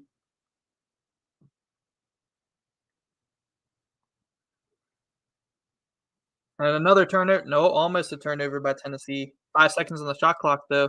That's Govey. He's the guy you want with the shot for Tennessee at this point. He gets fouled. It's a tough call for Arizona. They need to get Ziegler back in the game now. Yeah, Arizona has opportunities to run away with this one, but they're not capitalizing. I'd like to see them try to pull away a little bit more here, but they're really not capitalizing when they have the chance to make these runs. You're going to Kansas for college? That's lit, bro. That's awesome, bro.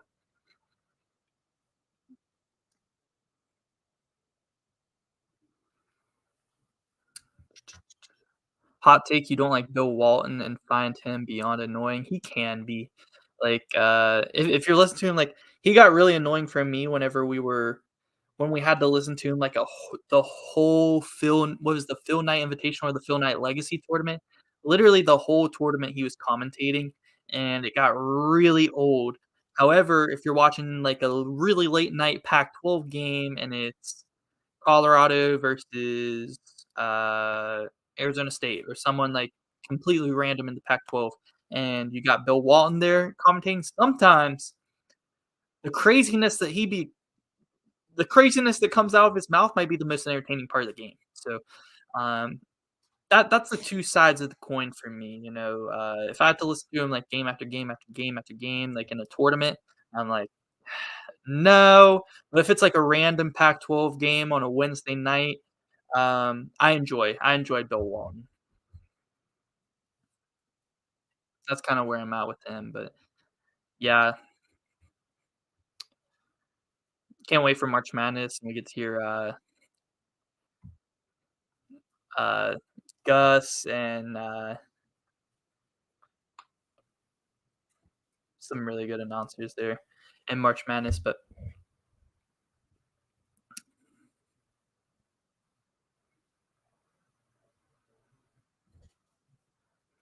you're, like, 99.9% sure that you're going to Kansas.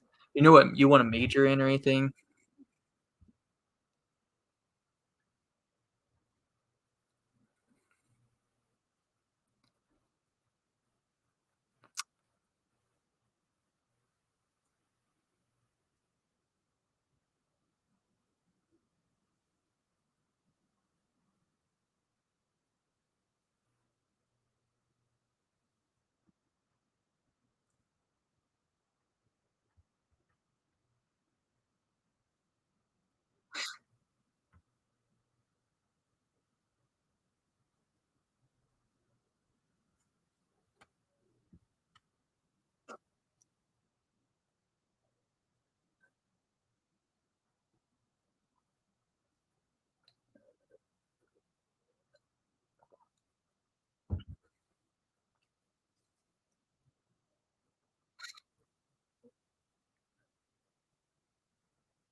Getting the basket to the rim, very, very important.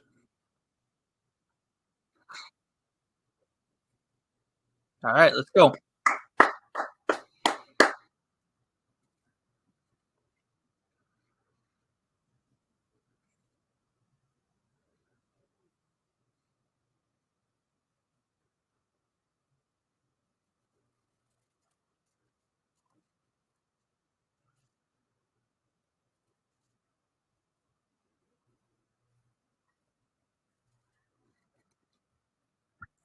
Vescovi makes the first, here comes the second, and hits it. Tennessee down by 4 now.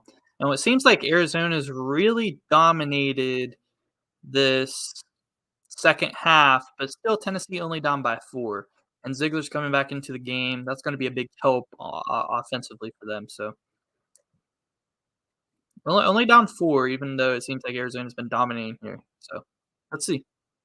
I think this one actually might be a lot closer than we were thinking. This March is gonna be spicy. It's gonna be really good, man. I expect a lot of upsets with how the season's gone so far. I definitely expect a lot of upsets. You think business most likely? Yeah, that's not a bad major. You know, it, it's not too hard, and also there's a lot of jobs out of business, right? So, um, that's definitely not a bad option too. Courtney Ramey wide open. Woo! Lost it. Dude didn't even know where his man was. Got away with that one. But Tennessee with a quick two, right back at him. Arizona up 5 with the ball. 15 minutes left in the game. Courtney Ramey looking for something. Good ball movement there. Gets it down to Turbellis, but that is double teamed. Out of bounds. Gonna stay here with Zona. What's my major? I actually did start in business, but I switched to education to be a teacher and a basketball coach. I actually coached basketball last year as a volunteer. I coached a sixth grade basketball team. So, um, yeah,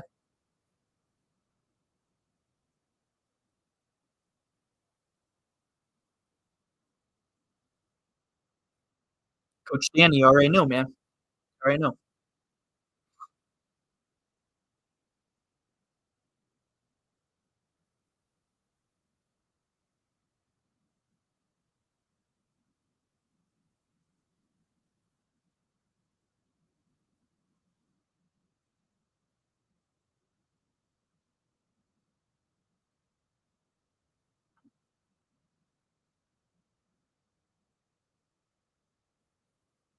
Courtney Ramey, 5 seconds on the shot clock. That's a deep three. Heat check. Uh, but it got offensive rebound there by Turbellis. They're going to call jump ball. Possession error, Arizona. Hey, that possession is clutch, though. They get another opportunity. This is like their third opportunity as a basket here. This possession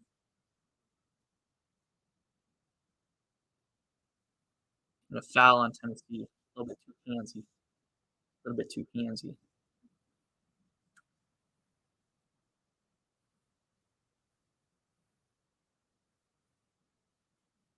And you know Adam Schefter? You're really? That's actually crazy. You go into sports management. Adam Schefter's like the top guy for like NFL news and stuff like that. So that's crazy. And NFL is probably like the biggest. Woo! Tubelis just fouled. I thought he was about to get up there, try to dunk that, but yeah, Schefter's like the NFL is like the top sports brand, like league in all sports really for the US at least too. And he's like the top guys. Oh, his parents are best friends with your grandparents. That's actually dope. Yeah, Coach Danny, we did a lot of running, but I made my players do a lot of wall sits. My players did a lot of wall sits. They would mess up in practice.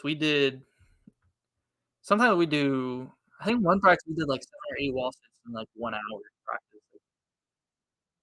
Like, I'm not playing around, man. That's fun. I love coaching for sure. I didn't get to coach this year.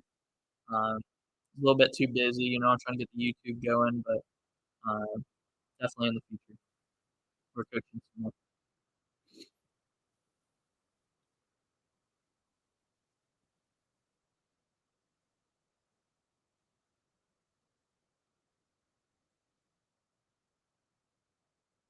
See, I mean, both teams right now using all the shot clock and unable to find a good shot, and an offensive rebound by Ziegler, smallest guy on the court.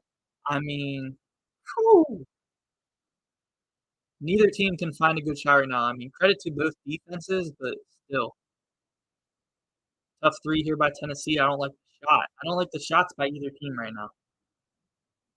Some good defense being played.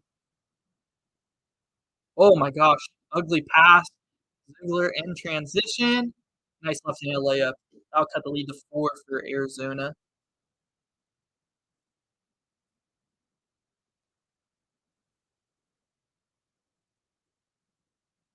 Courtney Ramey gonna call a foul on Tennessee.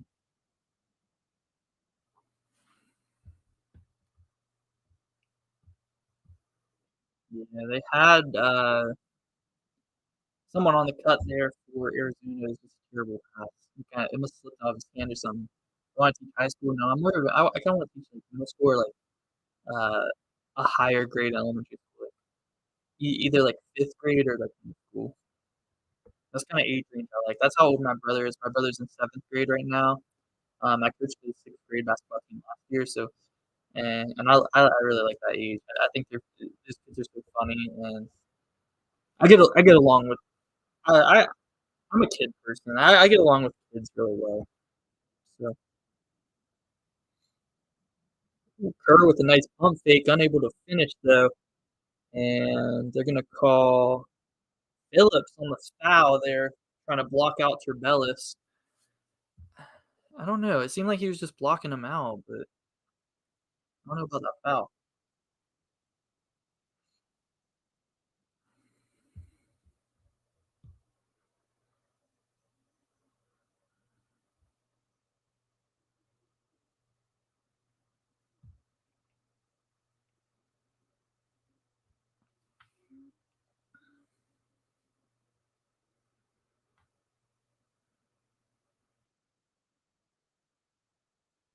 Here comes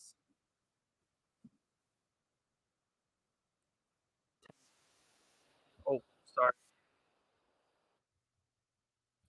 Volume got turned up there on the game. Tennessee's center back in the game. I call him Euros. Euros is his first name. Okay, that's easier to say. Ziegler with a nice move, and I've been saying, let's get Ziegler back in the game, man. I've been saying it. Um, it makes this Tennessee offense so much better when he's in the game.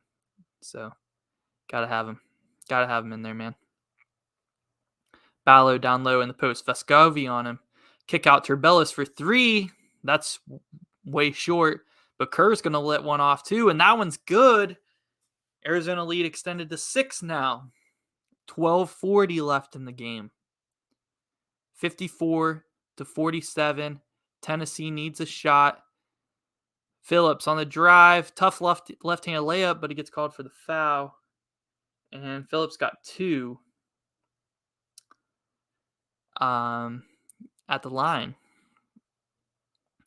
Yeah, Arizona recruiting across the ocean. Yeah, they're really good at recruiting like those players that are like from overseas. Like they got Turbellis, I think even Kerr and even Ballo are like all kind of like overseas types players. So um yeah, they're really good at finding those guys.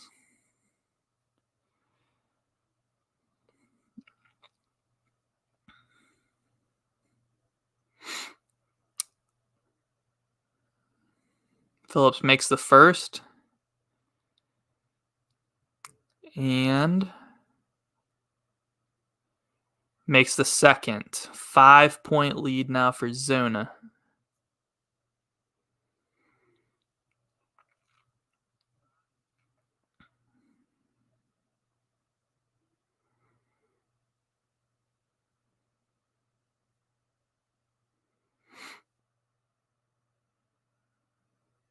And Larson with a 3. That's off the back rim. Foul called on Arizona. Hit Tennessee center in the face on accident there.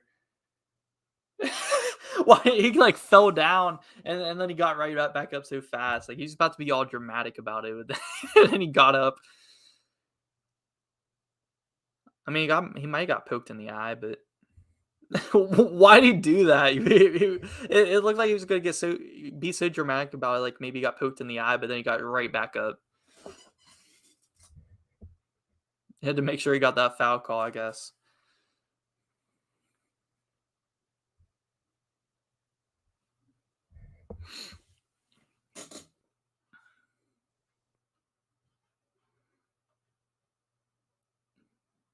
All right, some decent ball movement here now by Tennessee. Vescovi with the floater and just well contested there by Arizona, honestly. Oh, you got to feed Ballo on that cut. Come on. I hate when teams don't feed the bigs. When the bigs are running the floor, feed the big. Come on. Come on, man. If your big is hustling down the floor and he's got a cut, if he's cutting down the lane, passing the ball, like that is like a huge like I hate when I see that. I hate when I see that, man. And then they go and shoot a three in transition. I don't like it. I don't love it at all. Like I don't like taking the three there whenever you have your big running the floor in the lane at all.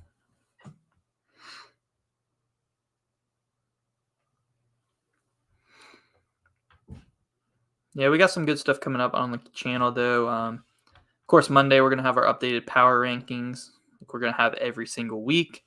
I'm probably gonna have a video on Creighton soon because Creighton's downfall has been kind of a big storyline, right? With how they started. So I'm probably going to have that probably coming out probably Tuesday or so. But I actually don't know what section I'm in tomorrow because I'm going to the game with my girlfriend and our two friends. And our friends actually got all of our tickets and we kind of just paid them back. So yeah, I don't know what section it's in. They got the tickets right now, so I have no idea.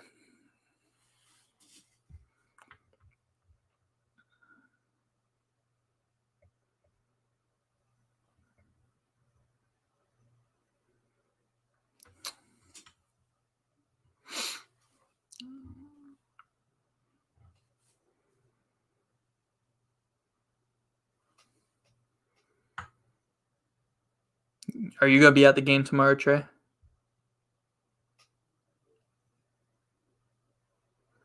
No one's talking about the Hogs. Yeah, I mean Arkansas is pretty good. I mean it's a tough injury there for.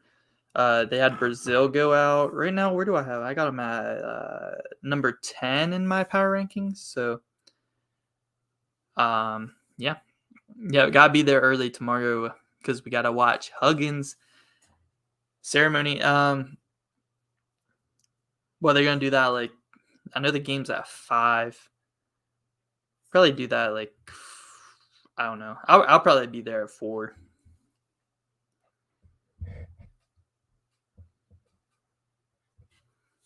Do we see 70 points by either team?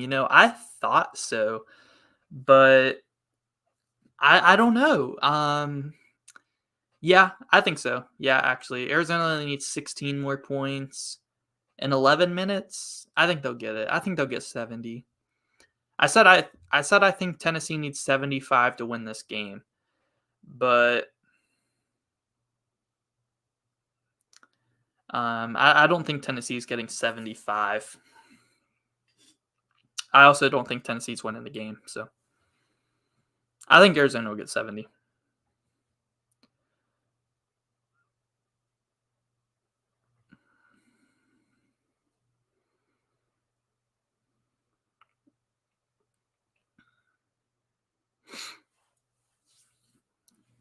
All right, here we go. Back from the commercial break. Do I watch Golden Blue Dude at all? Um, I don't really watch him that much, but I do subscribe to him. I don't really watch him though. I was on his channel once over the summer. We were talking some West Virginia football. I was on his channel talking, but yeah, I don't really watch him that much, but I do sub to him. I watch him every once in a while though. If some big news happens with West Virginia and I want to kind of look at some other people's opinions, then I'll definitely take a look at his videos. But yeah, I've been on his channel before as a guest on a live.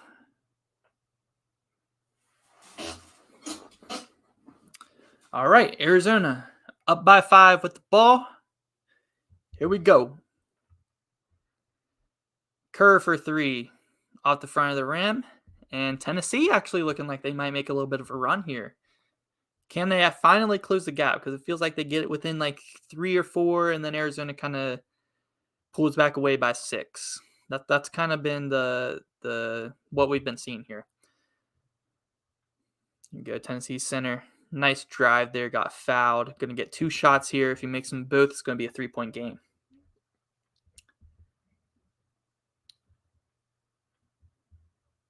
Zona's going to put this one out of reach, you think, here soon? I think I could see that.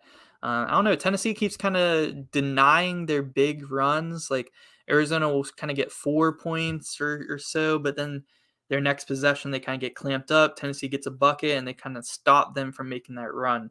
But Tennessee, at some point, if they want to win, are going to have to make a run of their own. And I don't know. I don't think I see that happening, but 10:06 left to play. Tennessee missed the first free throw and missed the second one. So a good foul by Arizona there. Those are huge. I don't like that 3. 2 bad shots in a row there for Tennessee, or for Arizona. I mean, the first one wasn't a... Ziegler missed the 3. But the first one was open, but missed badly. Let's get the ball inside, man. Let's get the ball to Turbellis. There he is. You had the entry to the post. I don't know. On a little bit of a mismatch, too. You got to get that down to Turbellis. Get down to him now, but you don't have the mismatch. And in and out. If he had the mismatch, I feel like he was going to make it, man. I feel like he's going to make a bucket there. If you had the entry pass to the post, you could got to get it in there, especially when Turbellis is one of your best players. Probably your best player. Tennessee in the post right back at him. No good, but it's saved. And Tennessee has another opportunity in this possession. And he fell down and lost the ball.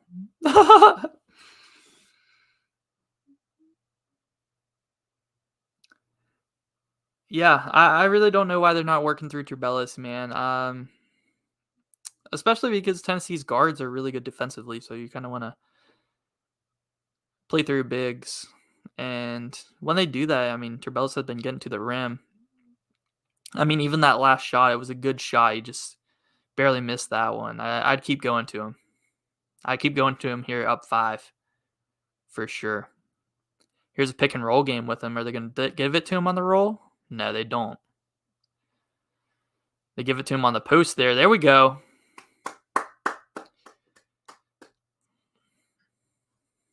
Feed Turbellis, man. Whew, that fan was having a seizure. He's getting hype.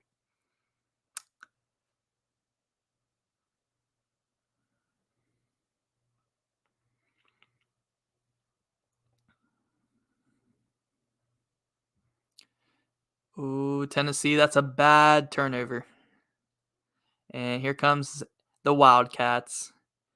And that's what I'm saying, man. They start to get on a few possession run, and then Tennessee's defense gets a steal, or in this case, this is just a terrible pass by Arizona out of bounds and a turnover. So, yeah, that's tough, man. Another break here. Exactly, it's going to be like this till the end, and then Zona will score and make it like a 6 to 8 point loss for Tennessee.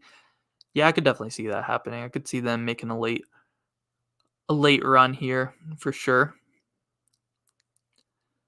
I've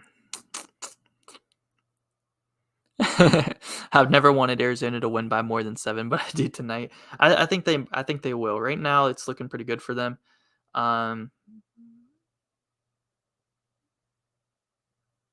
But Tennessee, they just keep having a good defensive possession every once in a while, not letting Arizona like completely pull away. But I don't see Tennessee making that run and being able to win this game. So, but yeah, Arizona's shooting themselves in the foot right now because they very easily could have a higher lead in this one if they just stop turning the ball over. That's really what it comes down to. That really is what it comes down to.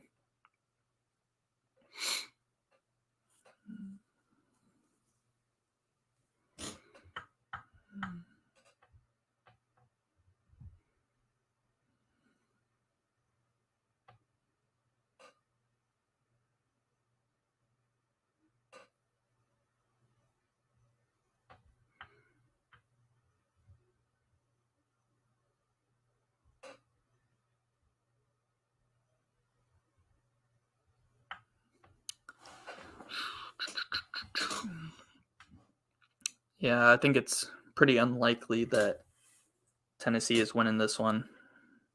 Crazier things have happened, though, right? Gotta get started on my power rankings here soon, though. Of course, we gotta wait till tomorrow's games to make them official, but I'm getting a good idea. I already had Arizona in my rankings. I already had Arizona ranked above Tennessee. I had Arizona 5, Tennessee at 6 last Monday.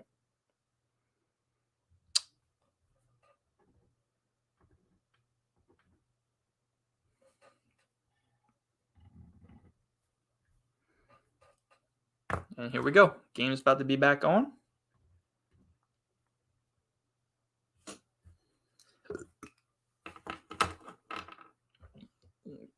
Tennessee was shooting good in the first half, and second half 0 for 6 from behind the arc.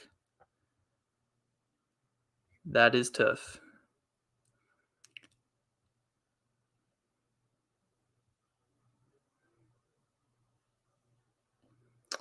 All right, yeah. Baylor at 11 and Texas at 7 are the only two that play tomorrow in my top 12. They play anybody good tomorrow? Probably not. Oh, good hands by Zona. They're up 7 right now. 3 seconds on the shot clock, and Tennessee's not going to find a shot. Arizona in transition, open 3 for Ramey, and it's good. And Trey's happy on that one as that extends Arizona's lead to 10 points now, comfortably above the 6.5. Timeout, Rick Barnes. Or they call a foul. I'm watching without sound right now, so bear with me a little bit. But a big shot by Ramey, former Texas Longhorn there.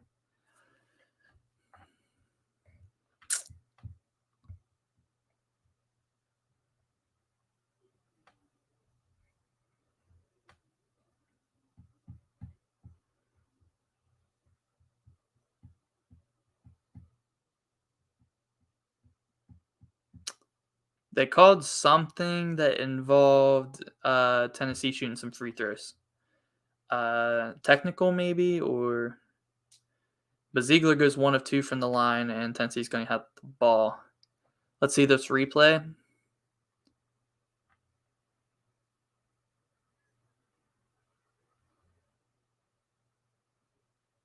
I guess they called the tech on the bench. I think they called the tech on the bench for celebrating that 3. Yeah, Zona is really good, man. They've shown at points that they can turn the ball over sometimes, but that also could just be Tennessee's defense being pretty good, and they're still performing pretty well themselves on defense today. So that was a really nice transition 3. Texas has Stanford tomorrow. That should be an easy win there for Texas. Stanford's pretty terrible. Baylor has Washington State, part of the Pac-12, Big 12 coast-to-coast challenge. Interesting. That should be 2 dubs for them tomorrow. Let's see if...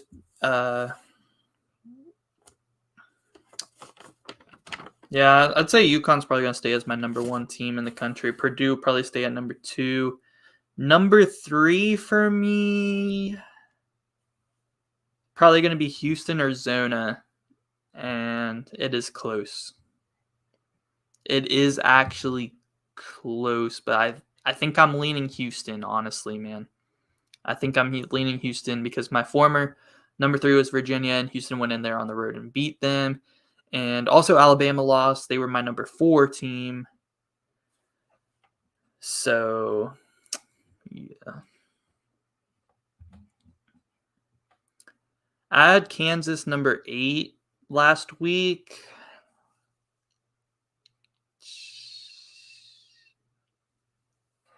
Yeah, Kansas might be 5 or maybe 6 for me. They'll probably move above Tennessee, assuming they lose this one. And Well, see, that's the thing though, because Tennessee also beat Kansas. So should they move above Tennessee? That's the tricky part there, right? But yeah, they're top 10 easily. They're at they were at 8 for me as of Monday. So my updated rankings this Monday. I'd say they're definitely not moving down from 8. They can only move up after that big win against Indiana. So I don't know. What do you guys think about that? Like, I don't know, because like we were talking about earlier, if Kansas played Tennessee now, I would probably pick Kansas, but Tennessee did beat Kansas. So if Tennessee gets their second loss here, um, should Kansas be ranked above Tennessee? I definitely would like to hear your guys' opinions on that. Tennessee gets another bucket here. They cut the lead back down to 6. Just under 7 minutes to go in this one.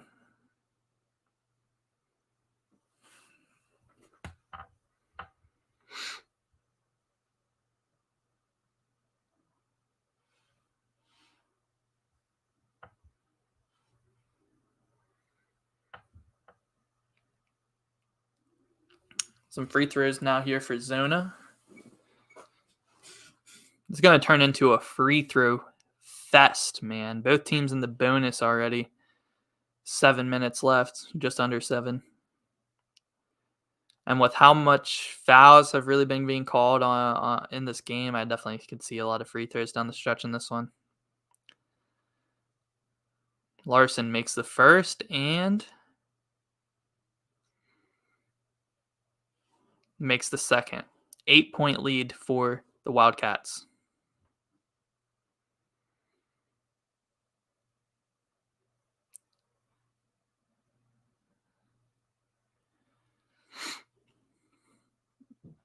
Tennessee in the post.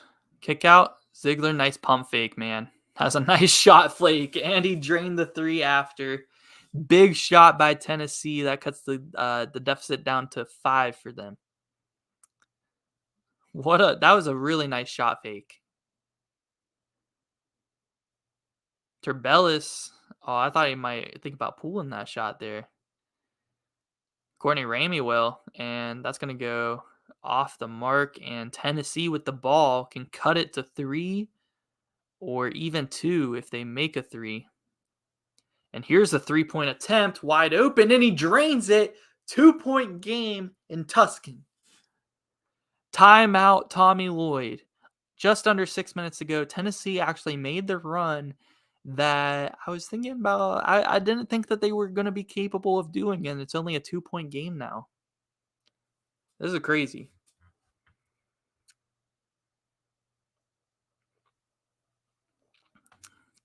Yo, everybody in the chat spam GOL. Everyone in the chat, please spam GOL. Gio is old friend of mine, and he's a Dolphins fan. Please spam GOL. What's up, AJ? He said Kansas at 6, Texas 7, Tennessee 8. Yeah, I could definitely get down with that. I gotta kind of observe everything. I'll probably watch.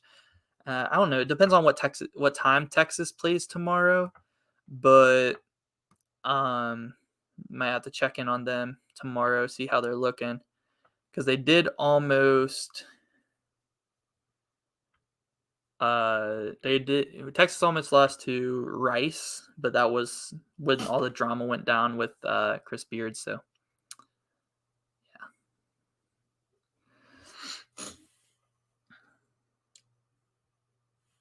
yeah, I don't know. Tennessee's making a run though, so I don't know how far I'm gonna drop them.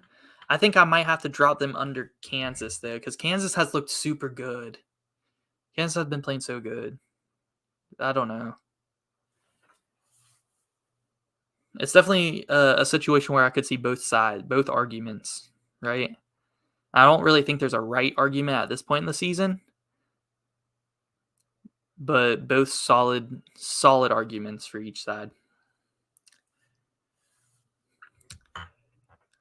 Giovanni Hernandez. What happened? How do you lose to the Buffalo Bills? How?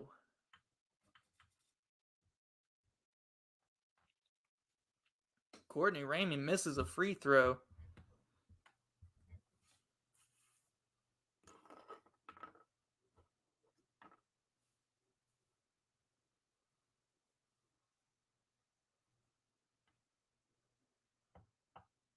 No, Gio's holding back tears. Gio's holding back tears. That's why he won't answer. He won't answer my man AJ.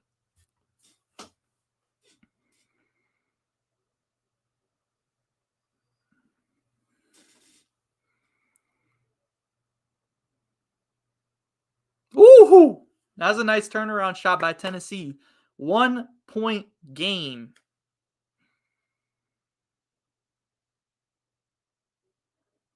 One-point game, man.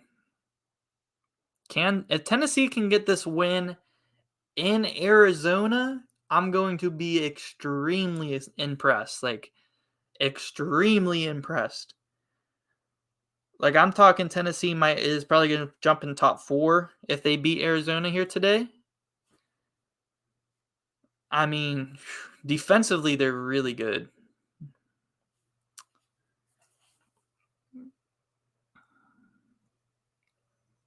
Woo! No call there on the maybe it could have been called a flop on Tennessee, honestly, but Arizona got the shot to fall. 3-point game. Tennessee needs a bucket here. Keep the momentum on their side here. And that's a foul, yes. Okay, they did call it. That should be 1-1 for Vescovi, or are they double bonus now? Should be 1-1.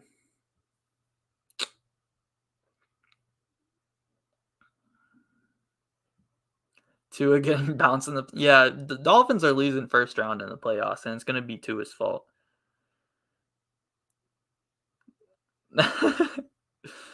They're getting bounced in the first round, and it's going to be all Tua's fault, too. Because it isn't going to be Tyreek Hill's fault.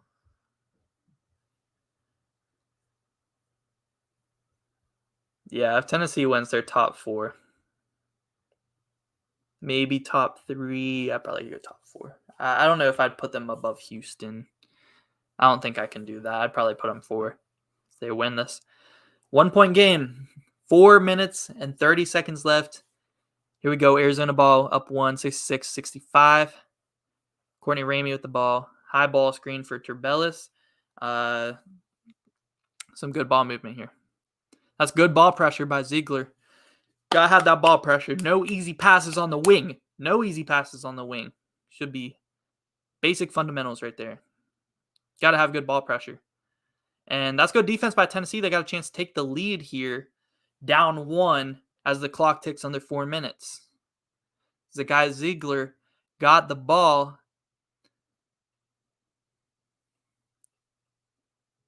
I'd like to see maybe Phillips. Oh my gosh. What a terrible... That's going to be a backcourt violation because Tennessee, they finally have the chance to take the lead, and they have just a terribly sloppy play where pass to a guy where he's not even looking. So, yeah. I like to see Phillips get back in the game for Tennessee. We'll see. Run Vescovi and Phillips and Ziegler all in there on the court for you. You say Colorado is legit? I actually haven't really watched too much Colorado. They're 6-5. Are they actually, or are you being sarcastic?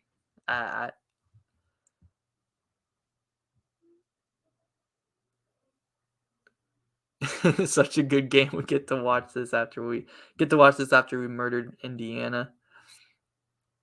Yeah, man. The slate has been amazing today. It really has been amazing. That the Gonzaga Alabama game was super good. North Carolina, Ohio State was an amazing game. This game honestly might be the best game, the one that I've enjoyed most so far today. Tennessee, Arizona has been really good. But yeah, there's been some amazing games. Virginia, Houston was fun, for sure. But yeah, I felt like it was sarcastic, but at the same time, I haven't really watched Colorado play this year, so I didn't know if they were kind of sneaky or what.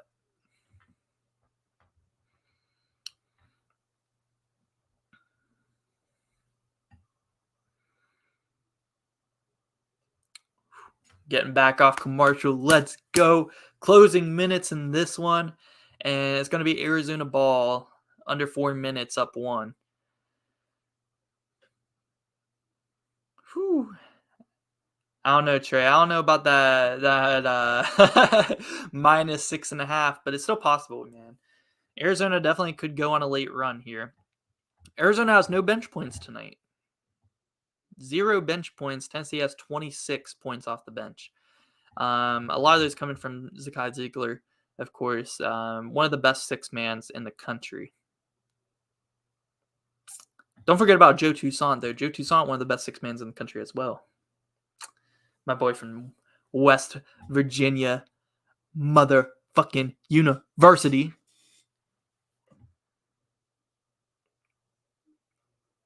All right, let's see if Arizona can get a bucket here.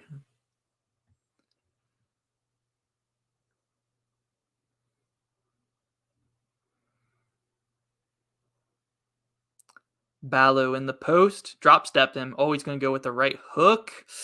I don't know. I think the drop step was open right there. He went with the hook. Didn't fall for him there. Not a terrible look, though. It's Tennessee. Off-ball screen. 3-ball. Way short, but they get the offensive rebound. Plenty of time to reset here. Pick and roll. Pick and roll. Nothing there. And Tennessee getting, wasting a lot of clock here. 7 seconds on the shot clock. Vescovi looking for a shot. Ziegler's going to have to pull a deep 3, and that one bounces up and rebound by Turbellis. Great defense from Arizona, man. Great defense. Even with the offensive rebound by Tennessee, Arizona stayed strong in their positions. I like that. What a good cut by Larson, and what? What a play. What a big play by Larson, and a good pass there by Ramey. Nobody on the right side, a good backdoor cut, and Larson's going to the line for 1 after the bucket. That was an amazing off-ball cut, and a great finish to finish with the hard foul on the help defense. Way to finish that. Make sure you get 3 out of that. Well, assuming he makes the free throw, but yeah, UCLA versus Kentucky was mid, and honestly, because Kentucky is kind of mid this year, right? Kentucky hasn't been as good as expected this year for sure, but UCLA kind of looks legit. I mean, did you guys still watch the game where they beat Maryland too? So a nice little East Coast road trip for them, right? They beat Maryland on the road, and then they beat Kentucky in Madison Square Garden. So a nice little East Coast trip for UCLA, and 2 big wins. They kind of look really good. I really like Jalen. Was it Jaden Clark or Jalen Clark for UCLA? He's a beast. Great defender. And Ballo with a nice shot, and the 6.5 is still alive for Trey. Minute 44, Arizona up by 6, Tennessee ball, and Rick Barnes calls a timeout. Arizona crowd is hype, and man, the big turning point in this one, Tennessee was on a big run, and right out of the Arizona timeout or shortly after, Tennessee had the chance to take the lead with even just a 2. They were down by 1. And a miscommunication, passed it to their center at the top of the key when he wasn't paying attention. Got a backcourt violation because he wasn't paying attention. And that was really the turning point in the game. I mean, Arizona took that momentum. They never looked back. And if Tennessee was even able to just get a score in that possession, they would have took the lead. So that was definitely a turning point in this one. I don't think Tennessee's recovering from it. But they got the ball. They're going to need a big shot here if they want any shot at it. For sure. Yeah,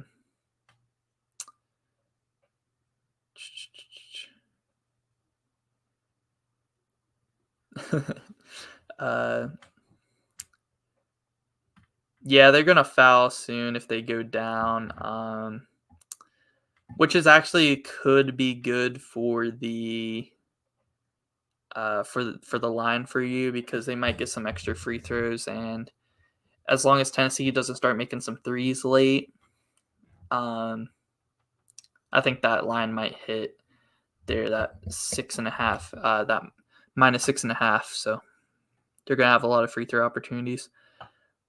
Yeah, it's not looking good for Tennessee. That mistake, that backcourt violation was the turning point. For sure, you can't have mistakes like that in these big games. It's just not gonna not in that at that point in the game when you're on your run. That was your shot right there. That was your shot. All right, here we go. Tennessee ball. Arizona's been playing some good defense here the past few minutes.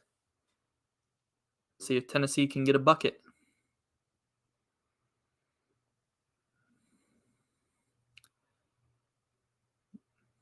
Phillips back in the game now.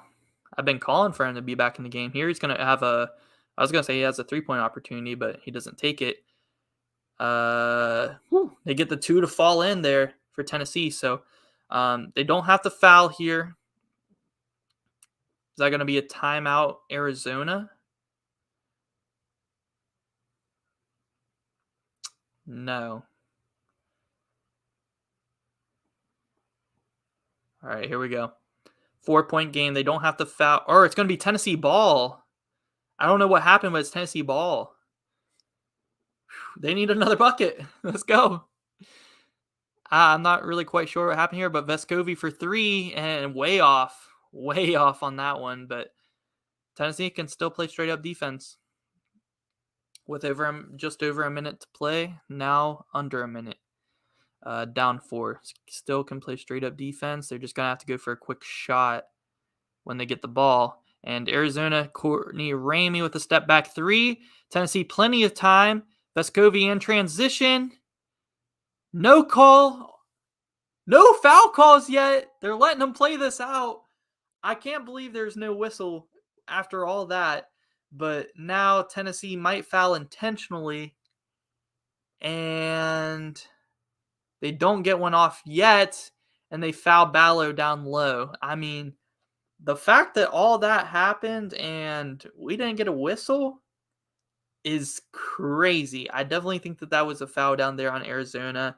Was it a foul on the drive? No. I don't think it was a foul on Turbellis there. But a foul on when number 10 for Tennessee got the board and kind of got bumped there. I think that was probably a foul. Not on the Vescovi drive, but this on the bump. I think that was probably a foul, but that was crazy. I can't believe we didn't get a whistle there, especially with how many whistles we've seen in this game. Ballo makes the first free throw, so that's a 5-point lead now for Zona. 26 seconds left.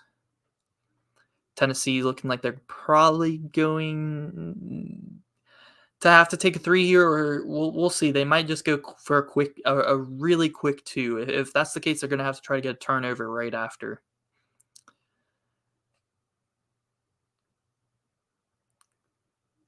Ballo makes them both. 52% free throw shooter and some clutch baskets there. 3-pointer for Tennessee, no good. Rebound Turbellis. And that's going to be a foul on Tennessee, and that is going to wrap it up. And Trey is real happy about that one. Real happy that they fouled again. Need one. And then you need to hope Tennessee doesn't shoot something and it goes in here in 15 seconds.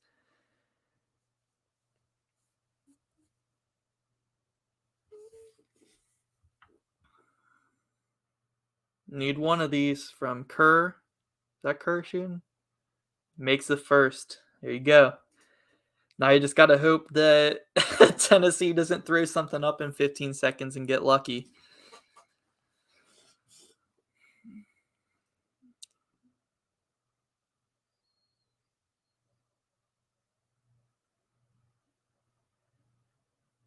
All right, got them both. Up 8, Tennessee.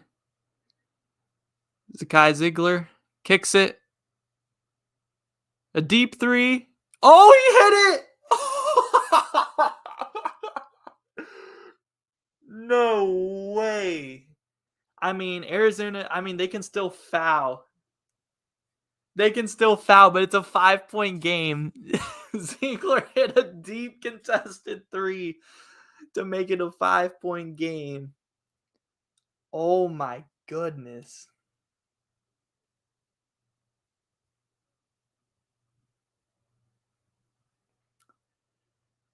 Oh my goodness.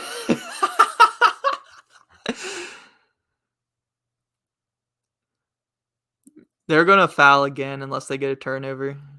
They'll foul again. Unless you're Arizona here, do you go with the home run ball? Home run ball, easy dunk, no fouls? Might be the play. Home run ball, get an easy dunk. If they got all 5 guys pressing up high.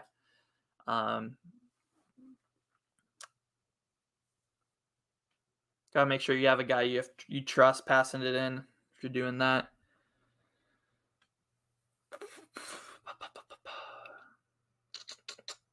Kerr's passing it in.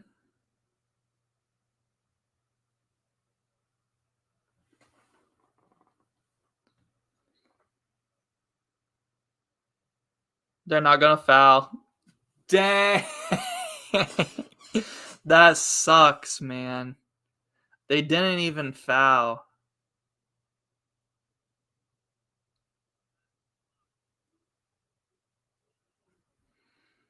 That sucks, man. What was my score prediction on this game?